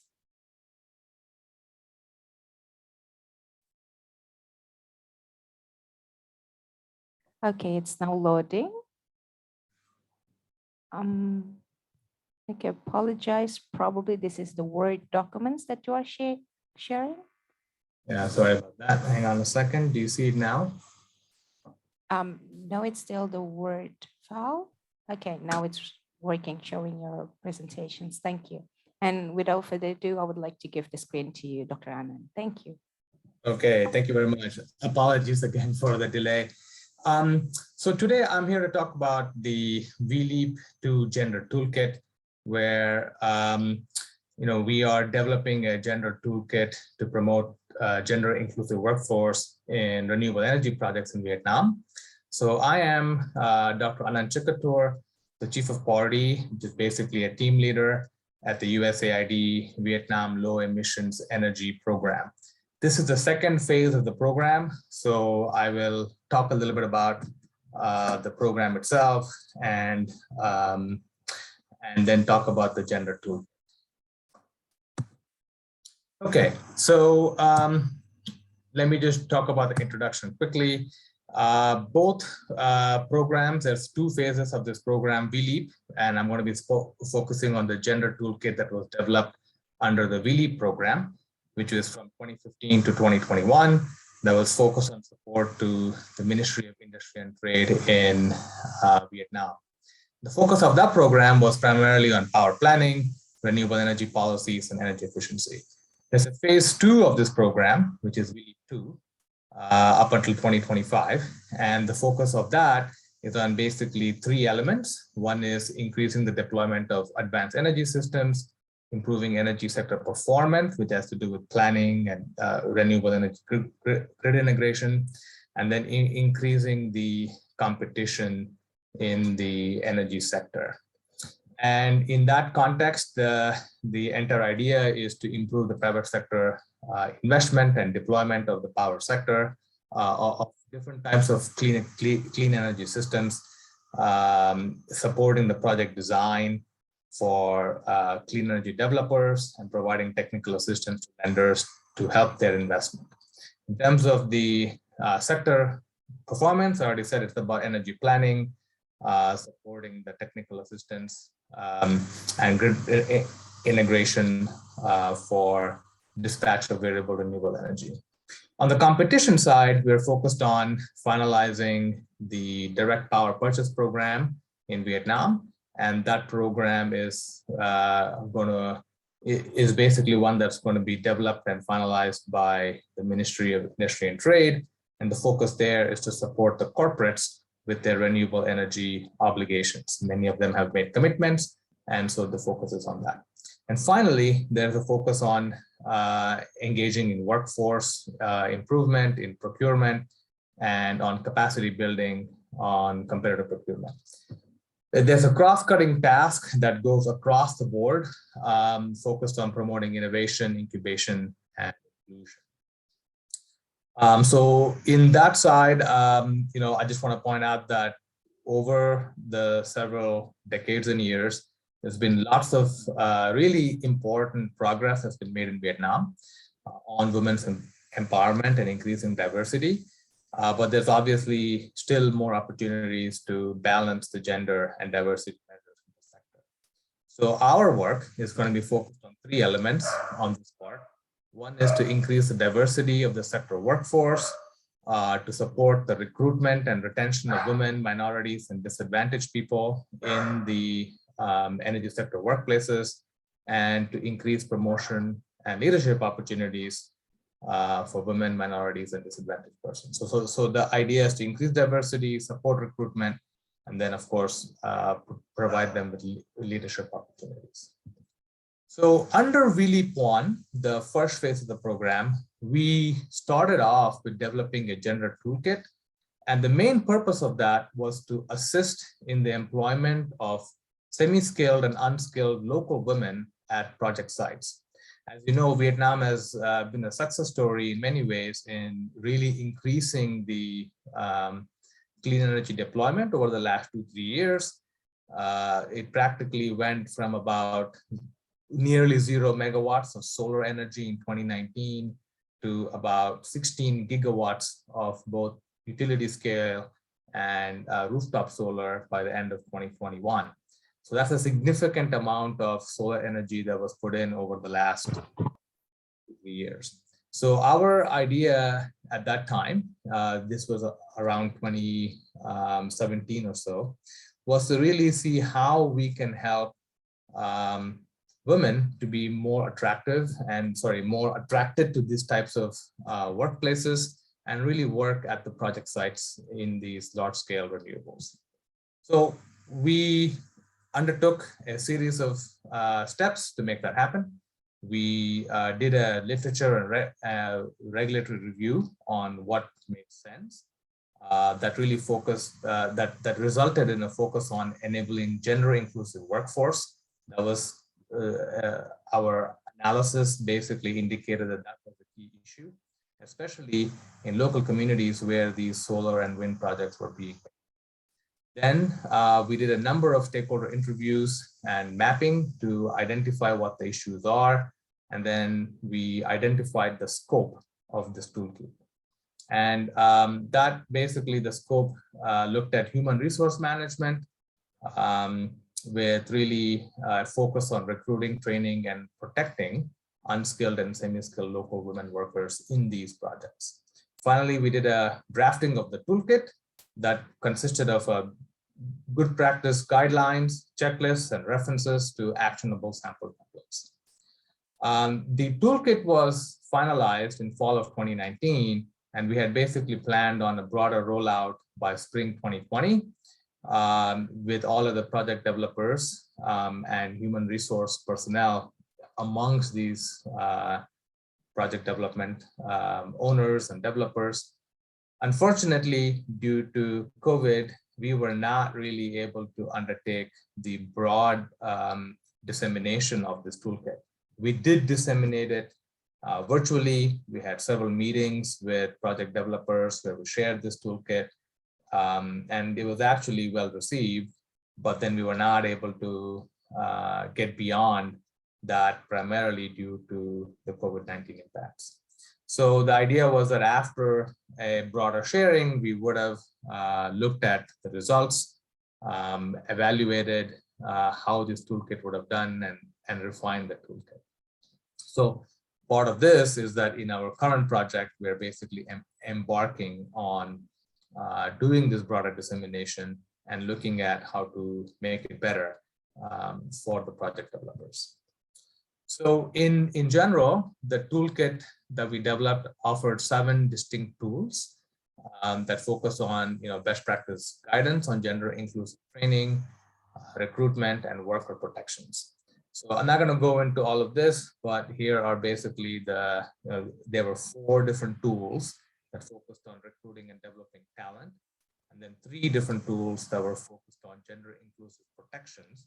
How do we make sure that the worker management plans were gender inclusive, the way in which the selection criteria and the contract management process for the different engineering firms were gender inclusive, as well as addressing any grievance mechanisms that were tailored to the sensitivities of local women workers. So these were sort of the different areas that the 7 different tools in basically 2 main categories. So these toolkits are available. They were actually shared broadly with the renewable energy project developers in Vietnam. But again, we need to make sure that they're actually understood, and then there's a widespread uptake and applying these toolkits in the future. Because of COVID, like I said, this uptake was actually quite limited.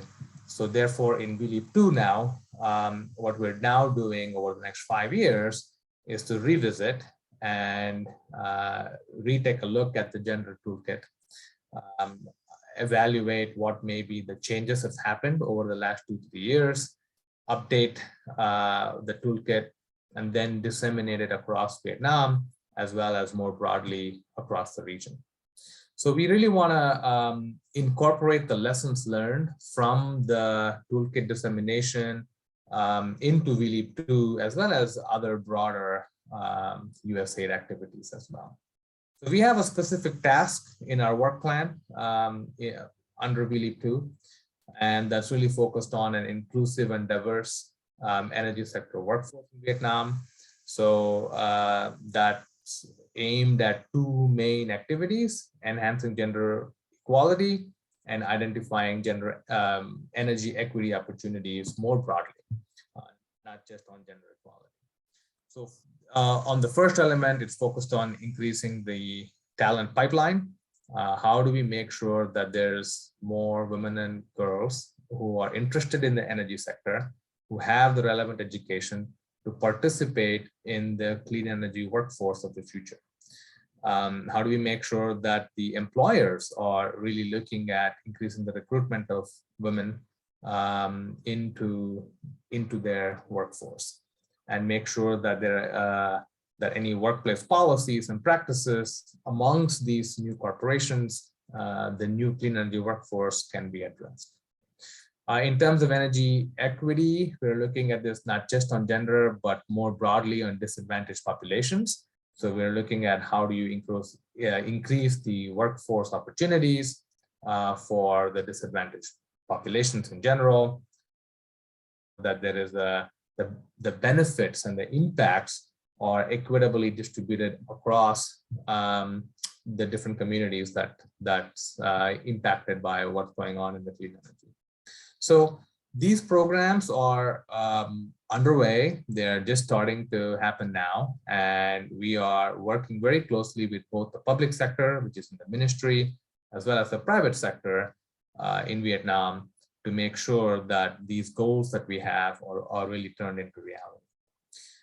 Many of you have already talked about a lot of the benefits about why there is a need for women in the energy sector, or more broadly about energy in the workforce.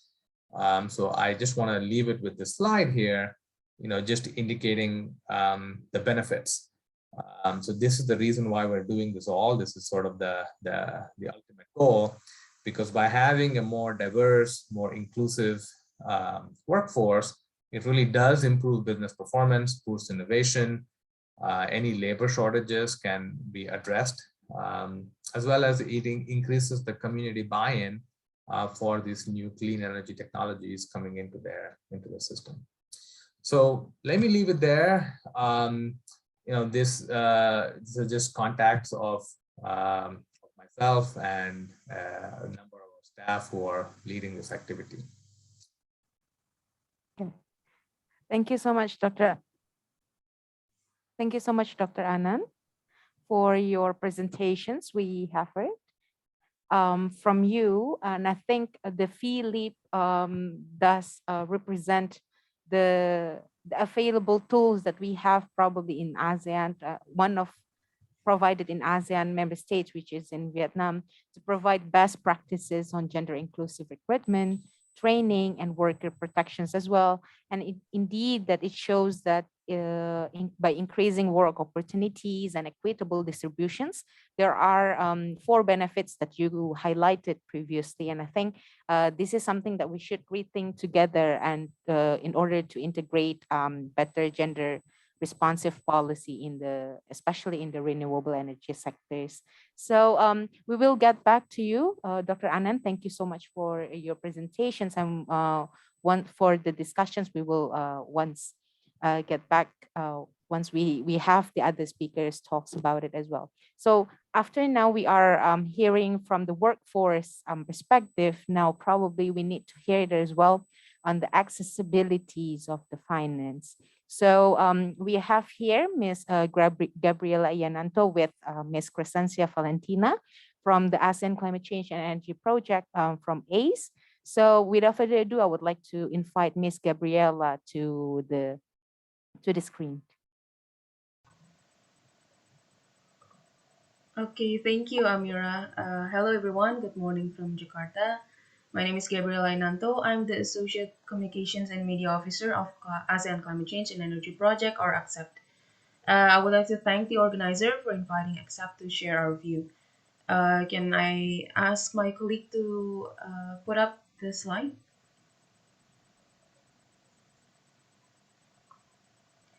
Okay, thank you. For those who are not familiar with ACCEPT, ACCEPT is a joint collaboration project between ACE and the Norwegian Institute of International Affairs, or NUPI.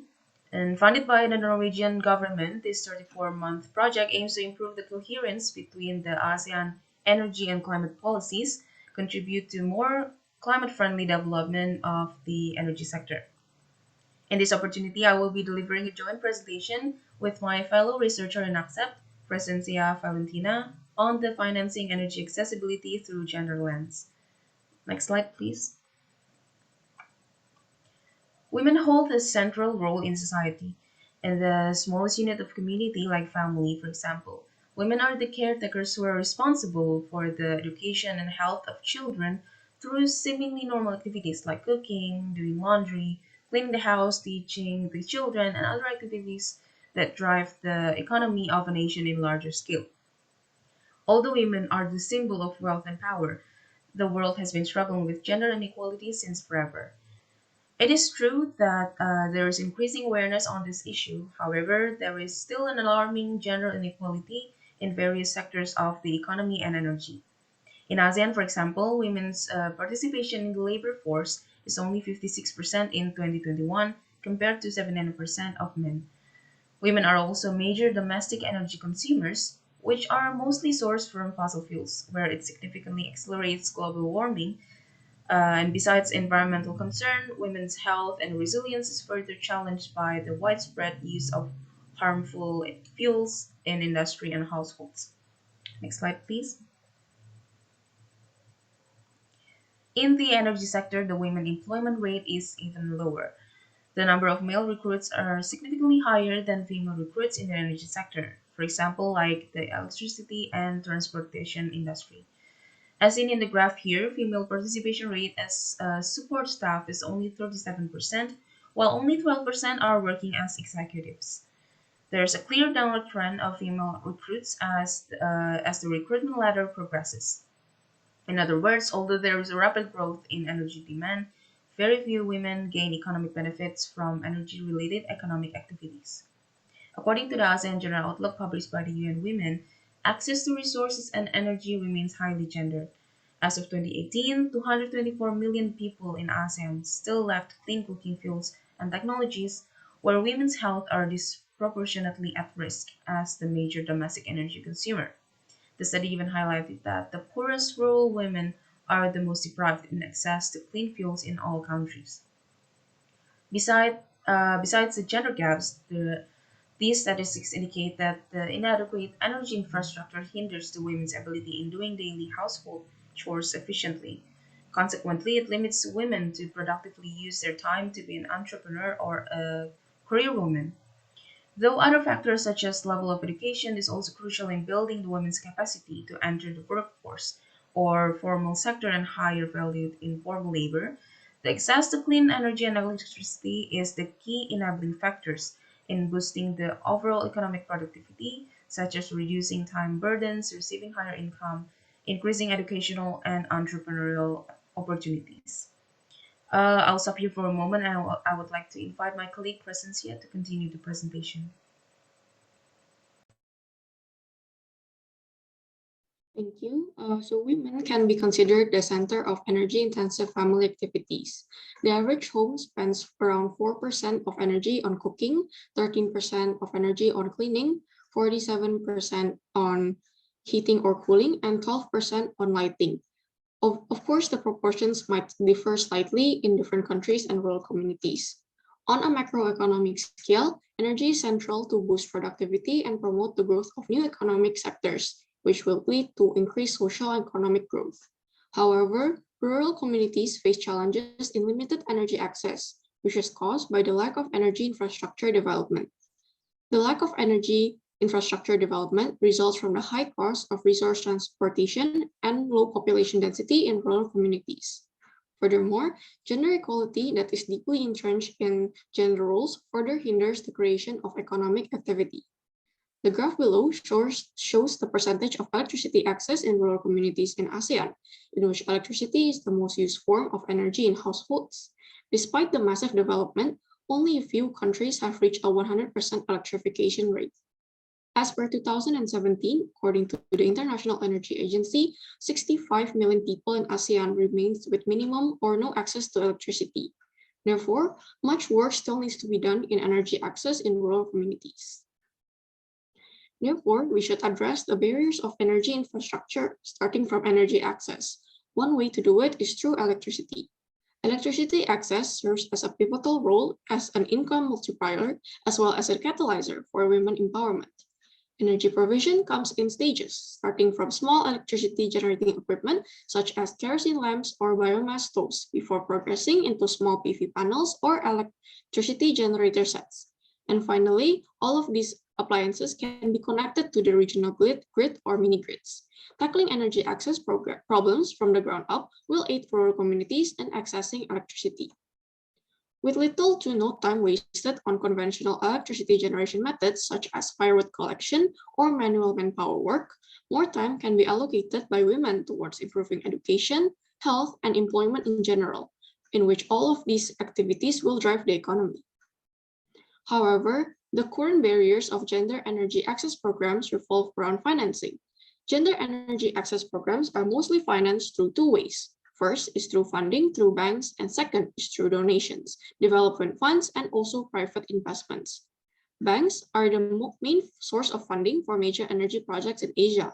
However, currently Asian banks dominate the banks in Asia, which lacks a well-developed capital market. Therefore, this limits the availability of venture capital in many Asian countries. Moreover, funding for gender energy projects from OECD funds also remains stagnant.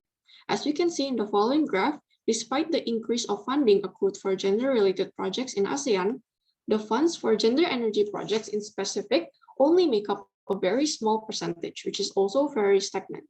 This shows that much support is still needed in developing energy projects that put gender dynamics into consideration.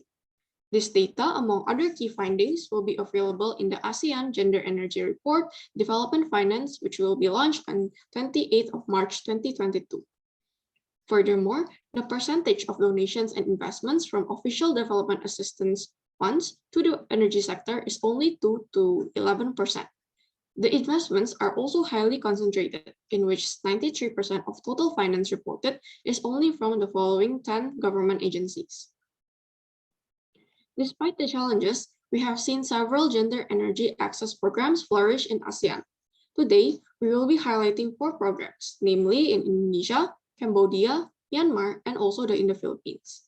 In Indonesia, the Wonder Woman program by Energia and Copernic has assisted more than 600 women to become micro-social entrepreneurs, selling solar lights, water filters, and clean cook stoves to more than 176,000 people in their community at as close to a retail price as possible. This has allowed the women to earn a small margin on every sale, therefore boosting their income to support the families and also themselves. In order to finance this program, Copernic uses philanthropic money from individual donors and also corporate grants. This money will then cover the upfront cost of products, shipping, and also marketing to entrepreneurs as part of a consignment model. The revenues of this program are then reinvested in the purchase and delivery of additional products. Next is the Biru program in Indonesia. ASEAN, especially Indonesia, is very abundant in biomass. This has led many NGOs to develop small-scale bioenergy projects that require a relatively small capital. The Biru program has provided domestic biogas to communities in West Nusa Tenggara and East Java, which has enabled women to save more than 1 hour every day. This provided more time for women to engage in social activities, entrepreneurship, and also other income-generating activities. Biogas also has other benefits. According to 2014 IDBP final report, 5% of biogas users, including women, were able to improve their incomes between 20,000 rupiah to 600,000 rupiah every month by selling bioslurry as organic fertilizers. Next is the Group Energies Renewables Environment at Solidarities program, or the GERES program. They have operated in Cambodia and Myanmar. In Myanmar, the GERES program has trained more than 8 women in business to promote and sell sustainable energy solutions, such as solar lamps, kits, and improved wood cook stoves. This has allowed women in the most remote villages to safely charge their phones, which enabled them to work in the evenings. In Cambodia, GERES has also facilitated community access to biomass energy and improved cook stoves that consume less fuel. In their approach, GERES takes into account the local culture of the rural communities by also hiring traditional pottery producers and distributors to disseminate the new and improved products. This has resulted in more than 3,000 jobs created as producers, distributors, and retail sellers, in which 52% of them went to women. In the Tinglayan region of the Philippines, the community's energy consumption was primarily for lighting and cooking. Meanwhile, all of the post-harvest activities were performed manually by women and children. A 33-kilowatt microhydro project in Tinglayan was introduced as a community-based renewable energy technology that was able to provide 300 households and community buildings with electricity for lighting and small appliance use. In addition, a surplus of 25 kilowatts of electricity was then used to power 2 rice mills and a sugarcane press. This addition of facilities was able to generate additional income for the community and reduce people's workloads. These gender energy access programs, although being small-scale, plays a big role in improving the economies of women in rural areas. I will now give the screen back to my colleague. Thank you, Crescencia.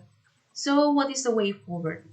Giving women the platform to voice their needs will translate to an increase in their participation in the energy sector, and therefore improving the women's quality in life worldwide.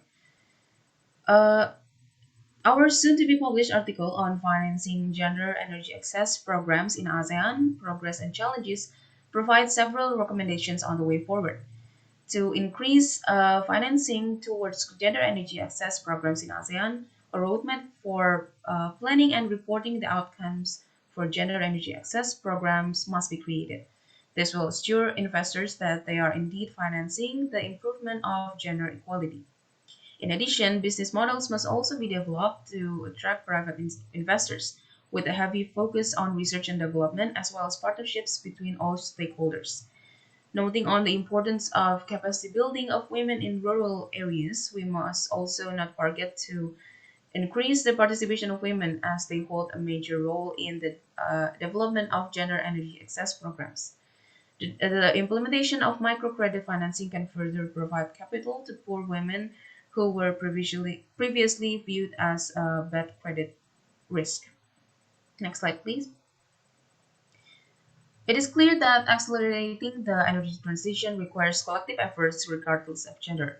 Noting the urgency, the 39th ASEAN Ministers on Energy meeting, or reaffirmed ASEAN's priority to form the foundation of an inclusive and just energy transition. This is translated in the ASEAN Plan of Action for Energy Cooperation, or APEC 2021 until 2025. As the regional energy blueprint, the APEC 2021 to 2025 is progressively improving the inclusivity of its action plans and programs. To support the inclusivity advancement, the ACE through ACCEPT has promoted the importance of women's empowerment in the energy sector. Last year, during the month of International Women's Day, ACE gathered the perspectives of senior women government officials from the 10 ASEAN Ministries of Energy. Opening the clean energy access to women offers the potential multiplier effects where the role of women could evolve from a mere consumer to an entrepreneur. As the barriers to gender energy access programs revolve around financing, in 2022, ACCEPT initiative will be continued through the ASEAN Gender Energy Report Development Finance.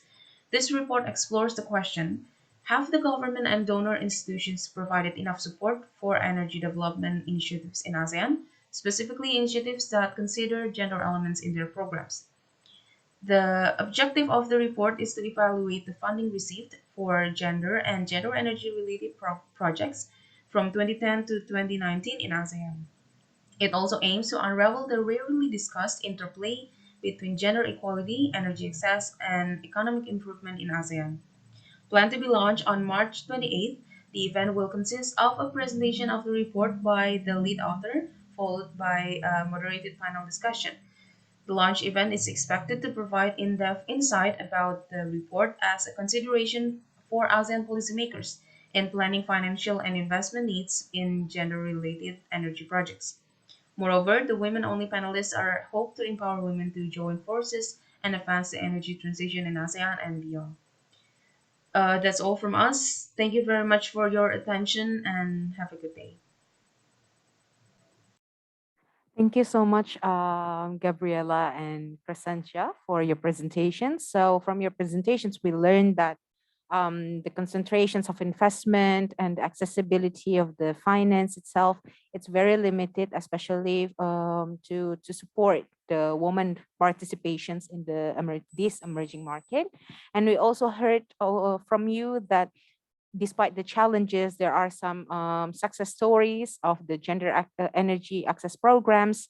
And we see that the roadmap development is one of the way forward that ASEAN is looking for. So definitely we will get back to you for discussions later on. And thank you so much, Gabriela and Crescentia.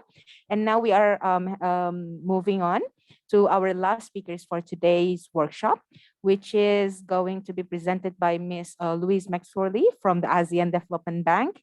And without further ado, I would like to invite Ms. Louise for your presentations, and we would share the screen for you.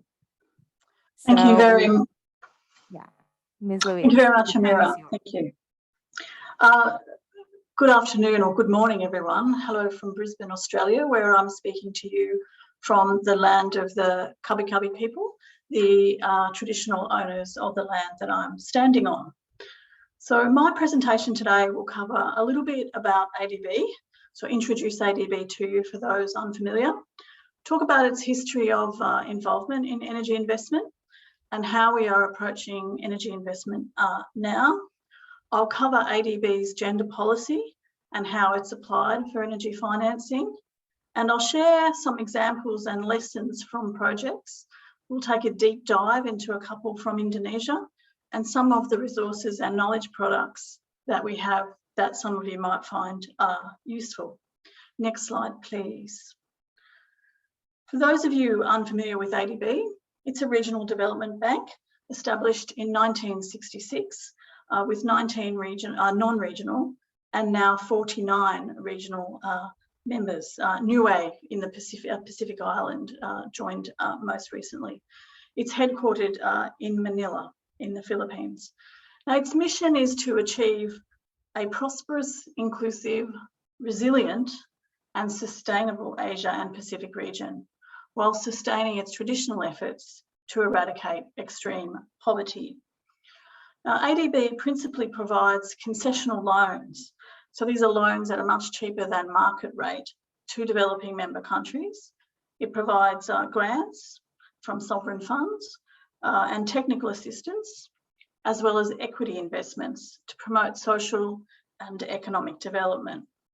ADB also holds policy dialogues and provides advisory services, including gender advisory services, and can mobilise financial resources through co-financing modalities that tap official, so government funds, commercial funds, and export credit sources. So in 2020 alone, ADB managed 31.6 billion in loans and grants and guarantees, both to governments and to the private sector. Next slide, please. ADB adopted its first energy policy way back in 1981, off the back of the oil crisis. Most of the people on the meeting today probably don't recall the oil crisis of the 1970s. Then from 85 to 2000, reviews of the policy really concentrated on developing financially robust models of energy supply distribution, effective operations, and good governance. And the policy at the time was to balance investments across different forms of infrastructure investment. So that included principally fossil fuel at the time, which was the predominant source of energy, but it was balanced also with hydropower. From 2008, the policy was reviewed again, and you saw the first emergence of increased energy, a focus on energy efficiency, renewable energy, universal access, and then a continued focus on sector reform and governance. And most recently, recognising the urgent need for innovative ways to generate power in a socially, economically and environmentally sustainable way, ADB launched a new policy in 2021 to support universal access to reliable and affordable energy services while promoting the low carbon transition in Asia Pacific. And this was in response to some data, not just the IPCC reports, but around 1.8 billion people, or 40% of the population in the region, still rely on polluting and unhealthy cooking fuels and technology. So to accelerate that shift to sustainable energy, the new policy was adopted. Next slide, please. I mentioned earlier that ADB uses a range of financial instruments. So since the inception of the bank in '66, it's traditionally been direct loans to developing member countries. Often they're co-financed with other governments or other donors, and policy-based loans for policy action. We gave grants from sovereign funds that were invested, and we provided technical advice. In relation, though, to energy and climate change, we're increasingly seeing opportunities to use different finance modalities to stimulate action, especially where the private sector is not yet ready to move. So ADB is able to use its convening power or its ability to crowd in finance from a range of market participants. And by using that, we're able to put together an attractive package that the market finds useful to accelerate transitions to renewable energy. One of those initiatives that we just launched at COP26 was the Energy Transition Mechanism.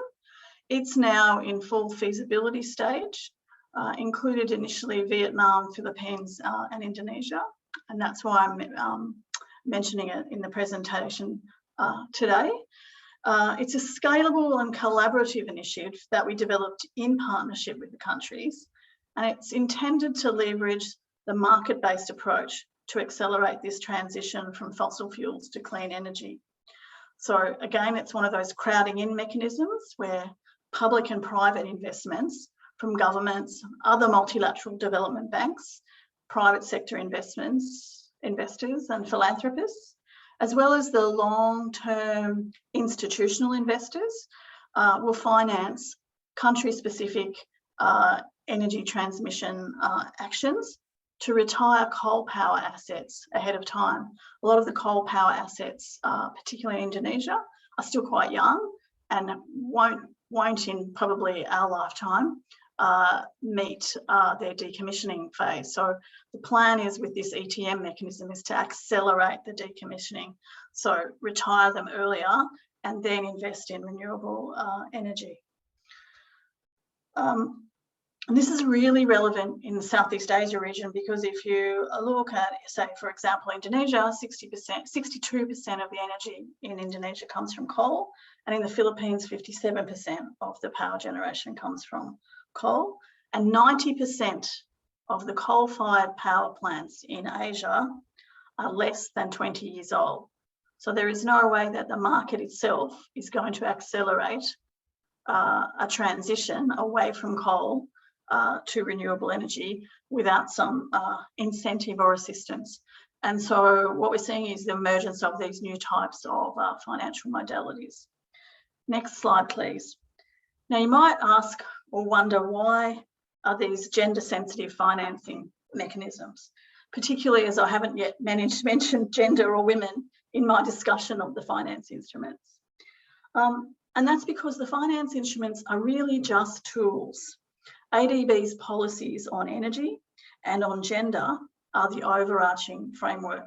And you can see here, let me just think on your, looking at the screen, universal access, reliable and affordable, promoting low carbon transition. Here on my left are the key principles of ADB's energy policy, and then ADB's gender policy, which applies across all investments, focuses on 5 key elements, which you will see are drawn from the Sustainable Development Goals around empowerment, human capital, increasing women's participation in leadership and decision making, so agency, reducing time poverty and drudgery, and then dealing with climate change and disaster resilience.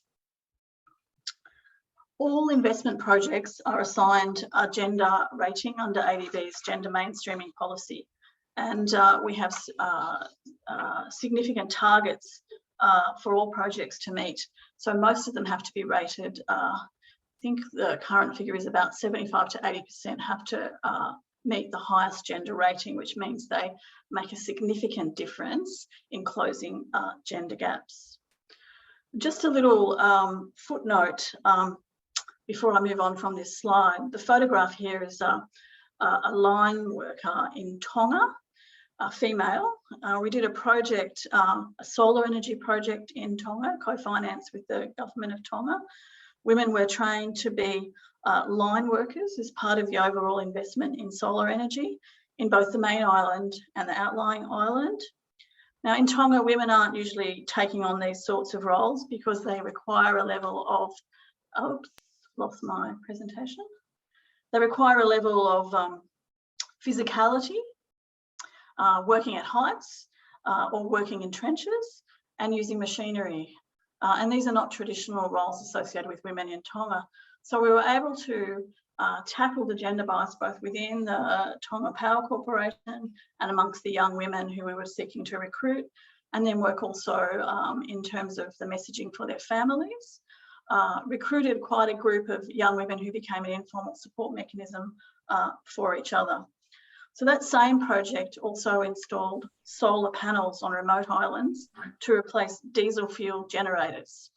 Now these diesel fueled generators, the diesel fuel is brought to the islands by diesel powered boats, and we have another project on foot around electric powered inter-island boats.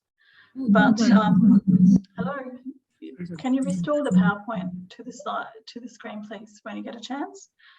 And so the generators would often run out of fuel, and you'd have to wait until the next boat arrived. And so on most of these remote islands, there was only power for half the day.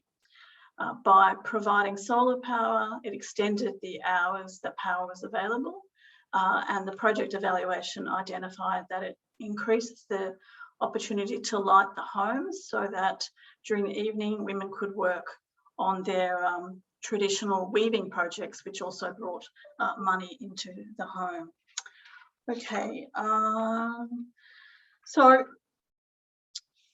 can you go just back one slide, please? Catch up to this one soon. Sorry, yes, now come forward. Thank you.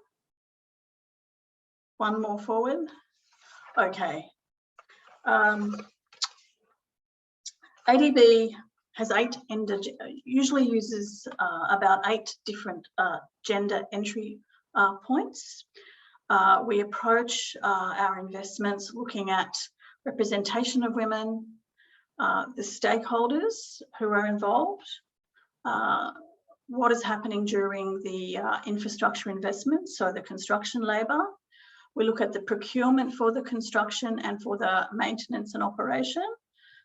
We look at design, and this particular project is about design that I'll deep dive into. And we look, include opportunities or elements to include information and education or sensitisation material on gender-based violence, sexual exploitation and harassment. And then we look at corporate policies. So for this particular project in Indonesia, this is these are the buses, the electric buses that will operate from Soekarno-Hatta Airport. Anyone who's made that trip from the airport into Jakarta itself, or Jakarta city proper on a Friday night, will recall the macet. And I'm sure would agree the more cars that we can get off the road, the better that would be, let alone reduce carbon emissions. So in that project, we opened with some consultation with civil society to identify what were the issues around safety for women and accessibility, particularly for people with disability. So the design of the buses then met some of the demands around priority seating for people who are differently abled in terms of mobility, panic buttons for women where they're concerned about safety, and also that those buttons and the driver signalling approaches are all at a reasonable height for people who may be in wheelchairs or may not have much physical movement. The project also includes procedures for handling both internal and external complaints of violence, and ensuring that those officers internally are trained to handle those complaints. And then there are targets for inclusion of women and people with disability in the new workforce that is being trained to maintain and operate the charging system. All right, so that's the Damri project. I might just turn down to the next slide. This is another deep dive now into 3 of the projects we have in Indonesia. We have a geothermal power generation project. Again, coming back to those 8 gender entry points, we looked at what would be appropriate in the context of this particular project. Now, we do the traditional gender analysis that everyone also prepares, but then looked at what is the context for this particular project. What is the workforce of this company? What is the gender balance? Where do we see women? And in this project, we saw women mostly in the non-core, non-technical projects. We saw that the advertisements for workforce often identified that they sought men, and we had discussions and some workshops around why was that so. We looked at even things such as the corporate website. If you're a young woman looking for a job, so you'd graduated as an engineer, seeing all men represented on a website wouldn't necessarily send the message that this is a conducive workplace for women and you should apply to work there. particularly where some jobs are identified as reserved for men. So in terms of the loan and the work with GeoDeeper, the covenants for that that agreement between ADB and GeoDeeper cover off addressing some of these particular issues, including recruitment of women, and they've hired their first female process engineer. So much of our work there was around creating an ecosystem so that women can thrive, because there's no point in having gender targets for employment unless the ecosystem is such that women will stay and thrive. And again, the work on making sure that women are more visible across the organisation, based on the principle that you can't be what you can't see. So encouraging women's leadership in that organisation. Similarly, in Indonesia Timur, our Sustainable Energy Access project focused on the customer end of that project. Again, that was the context that was appropriate for us to focus on based on our gender analysis and the context of the particular organisation. So it helped us identify the households, particularly female-headed households, and target the electricity subsidy with a level of precision that had never previously been done in that project. Now, I have to say, this is a Renewable Energy Forum. That particular project was an energy transition project. So it's a gas project. We recognise that countries are in different parts of the transition. And so we focus particularly on the customer service element for this project. And then we're also doing quite a bit of work as part of a range of other projects on institutional gender mainstreaming. I mentioned that one of the 8 entry points for us is the policy and looking at what happens inside an organisation, and working with both GeoDeeper and DUMRI, but also PLN and PTSMI on developing a corporate gender policy that covers the promotion, the recruitment, promotion, retention of women, workplace culture, again, so that it creates an ecosystem where women can thrive. Next slide, please. And I think the key learnings for us that I would share with this group, we've always had targets in our infrastructure construction, employment targets. We always seek to recruit women and men and reserve jobs for women. What we find as countries are developing economically, they start to hit that middle income barrier, so that women no longer want to do the jobs that they are seen as perhaps not suitable for a woman with education, or gender norms operate to prevent that jobs being seen as attractive. So being conscious of the context that we're setting gender targets in, and then trying to work around and design particular interventions. We're having some great success with internships for work experience now, and working with implementing agencies to recruit young women from technical areas and give them an opportunity. Again, institutional gender mainstreaming.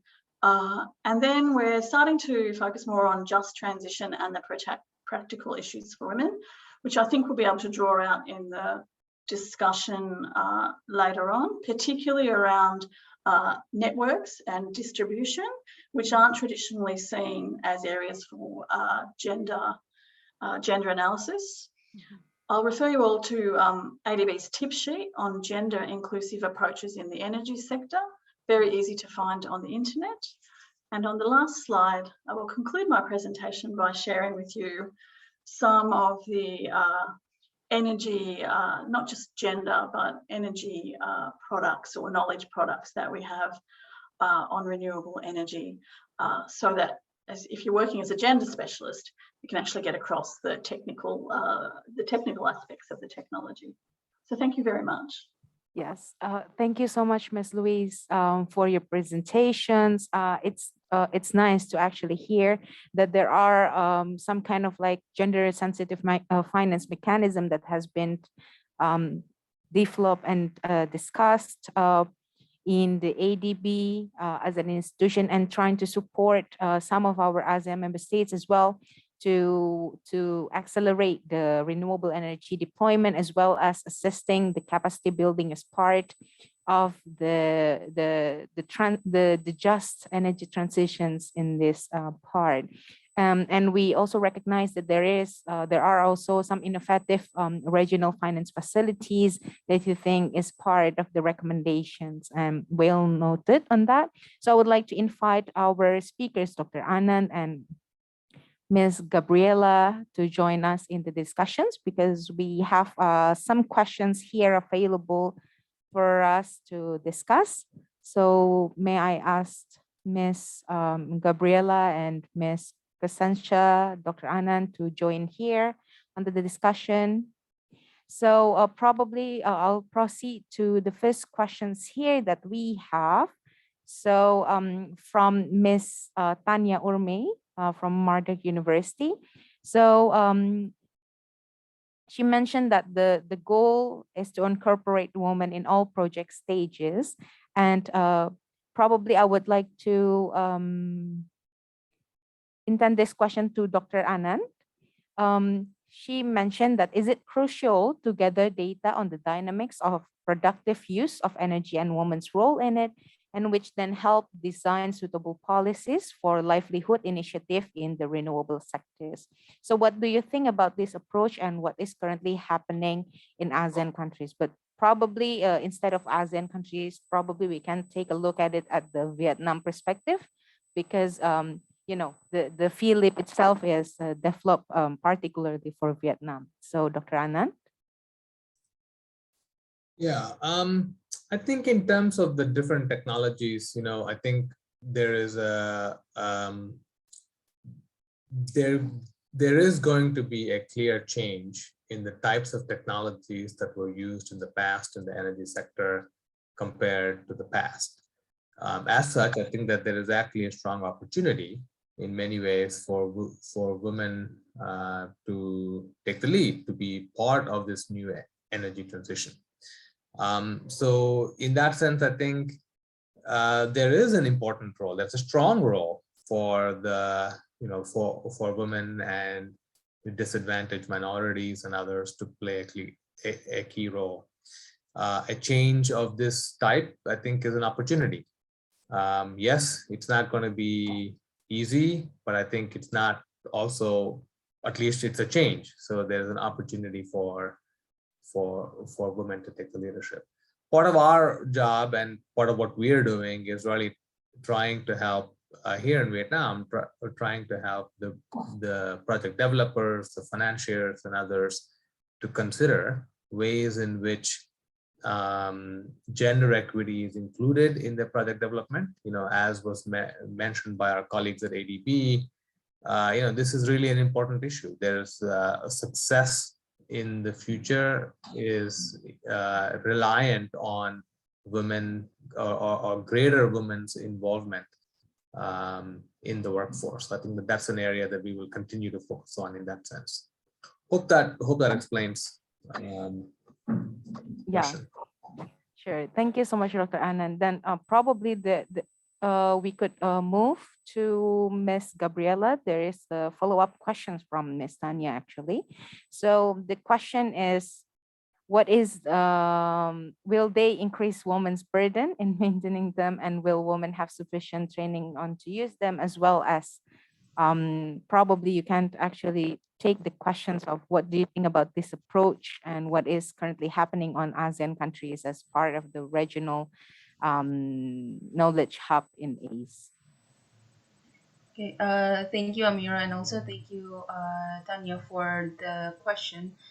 Yes, currently women are often overlooked in the design process, even though they are the ones who mostly use them. While women's role is crucial in utilizing these new technologies because they are the ones responsible for household activities. That's why we support women's participation in the development of new technologies like stoves, biogas, solar cookers, and so on. And this will not be a burden for women, as the time and effort for maintaining these new technologies will not be as significant as the daily tasks of collecting firewood, for example, thus helping the women in saving the time they spend to do daily activities more efficiently. And one of the important elements in energy access program is to have well-designed training syllabus, which is to ensure adequate education for the women in using and maintaining this new technology. So I hope that answers the question. Yes, thank you, Ms. Gabriela. So probably just one follow-up questions as well regarding from the ASEAN perspective. We have Ms. Rolly Nunes.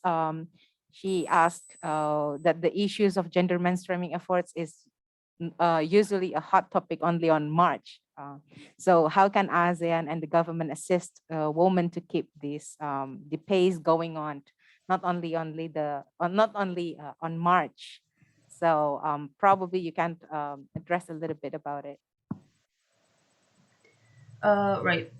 So as the start, for example, we can share the awareness and how important the issue is, starting from addressing the core issue in ASEAN and addressing the gender mainstreaming to tackle the energy access issue. Where through this, we hope that at least more attention is given from the government and donors on this need, and hence more initiatives on energy access considers gender equality in its program.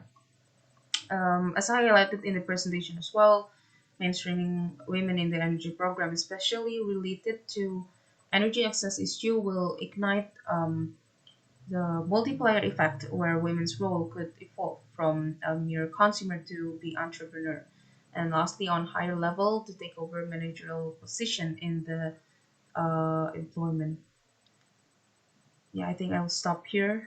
I hope that's See, thank you so much, Ms. Gabriela. Probably just adding to that, I think we here at the ASEAN Center for Energy also relentlessly working towards a betterment in terms of incorporating gender in the energy policy. That's why we are having and developing, trying to attempt addressing these issues as well in order not only to be limited on the March month, but it's probably something that as a kickstart on what we are doing. And mentioning that the AXA project also planning to have a next week event as well regarding to the launching of report in terms of the financial accessibility for energy and women. This is something that here at ASEAN we are trying to support as well. So probably before we end this second panel, I would like to invite Ms. Louise to actually answer the questions from Dr. Nora Sikin here that ask that woman has been identified as the main consumer of energy.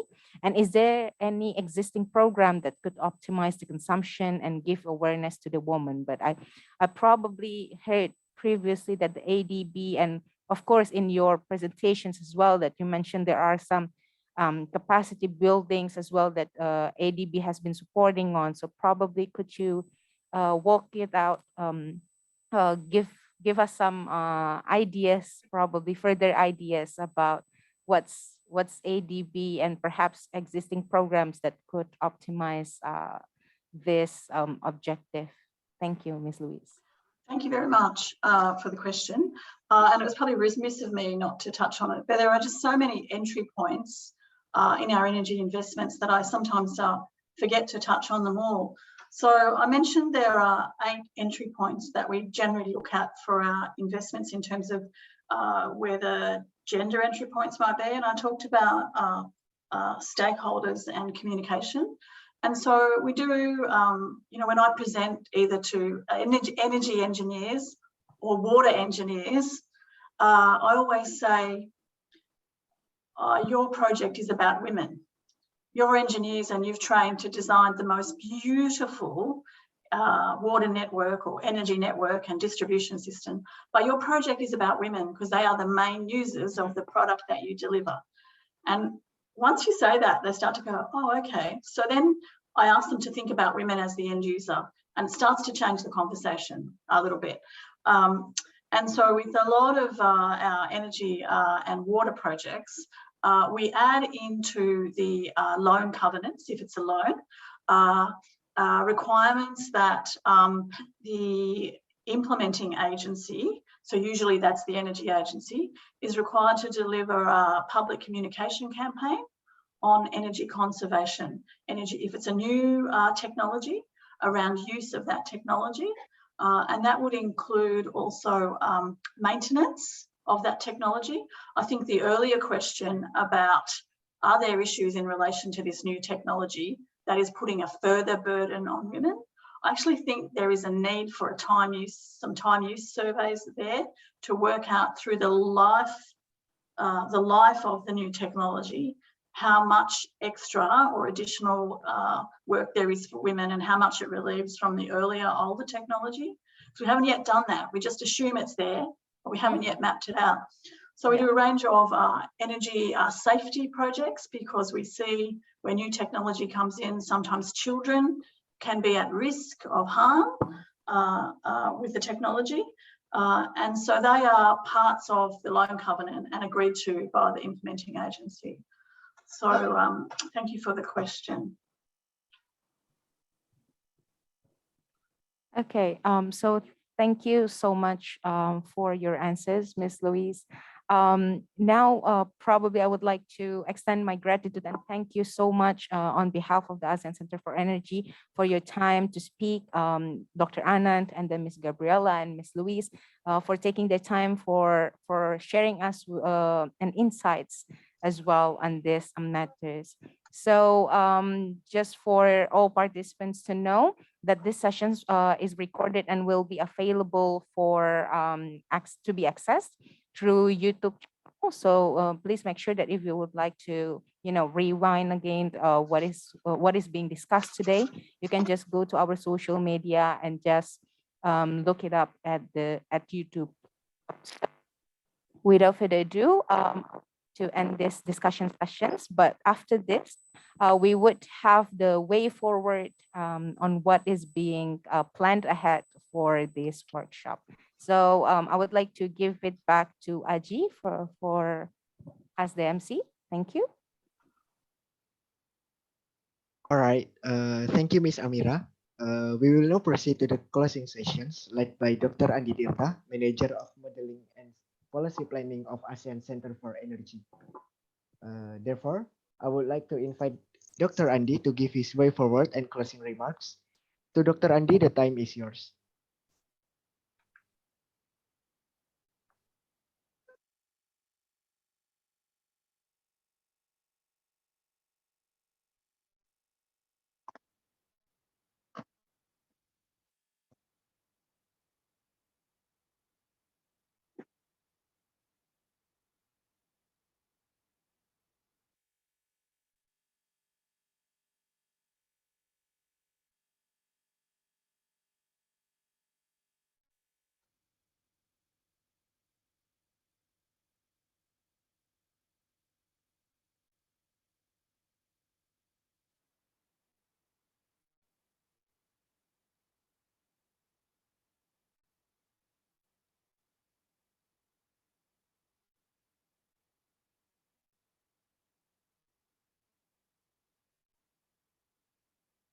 Ensure that our focus on accelerating renewable energy deployment could be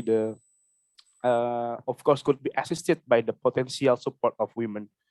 Many studies show that women are prudent and have strong ability in financing, research, and management, etc.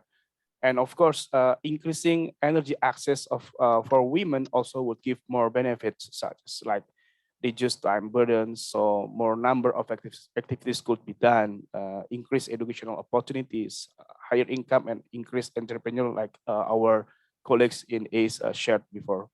We also noticed that the challenge based on the environmental concern, women health, and also the resilience is further challenged by the widespread of the use of the fuel, especially the fossil fuel, since the women interact much and exposed with energy, especially in the residential sectors.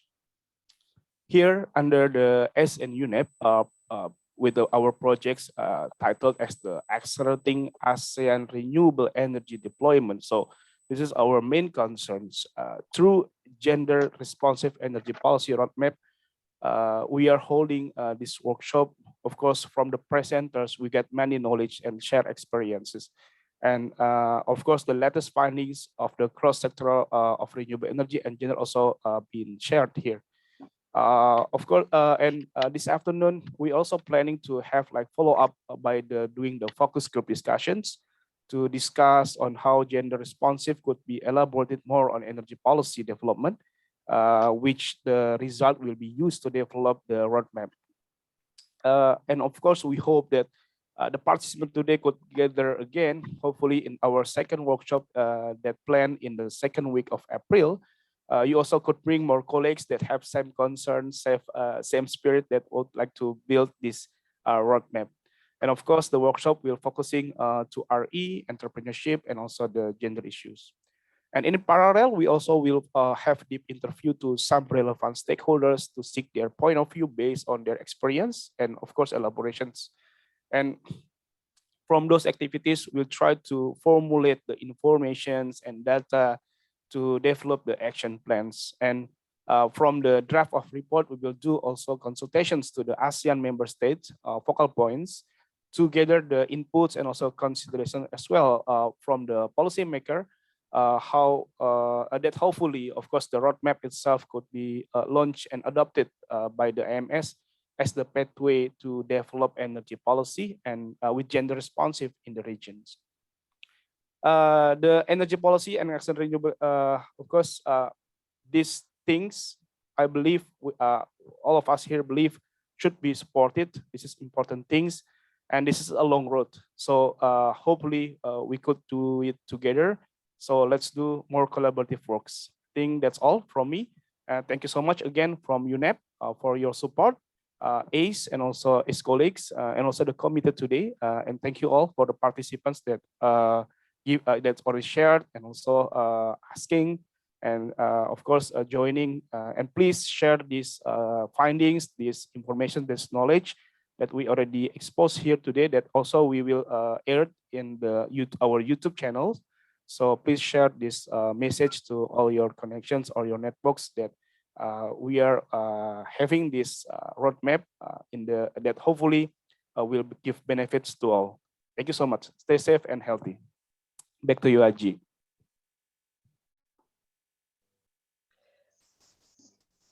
Okay.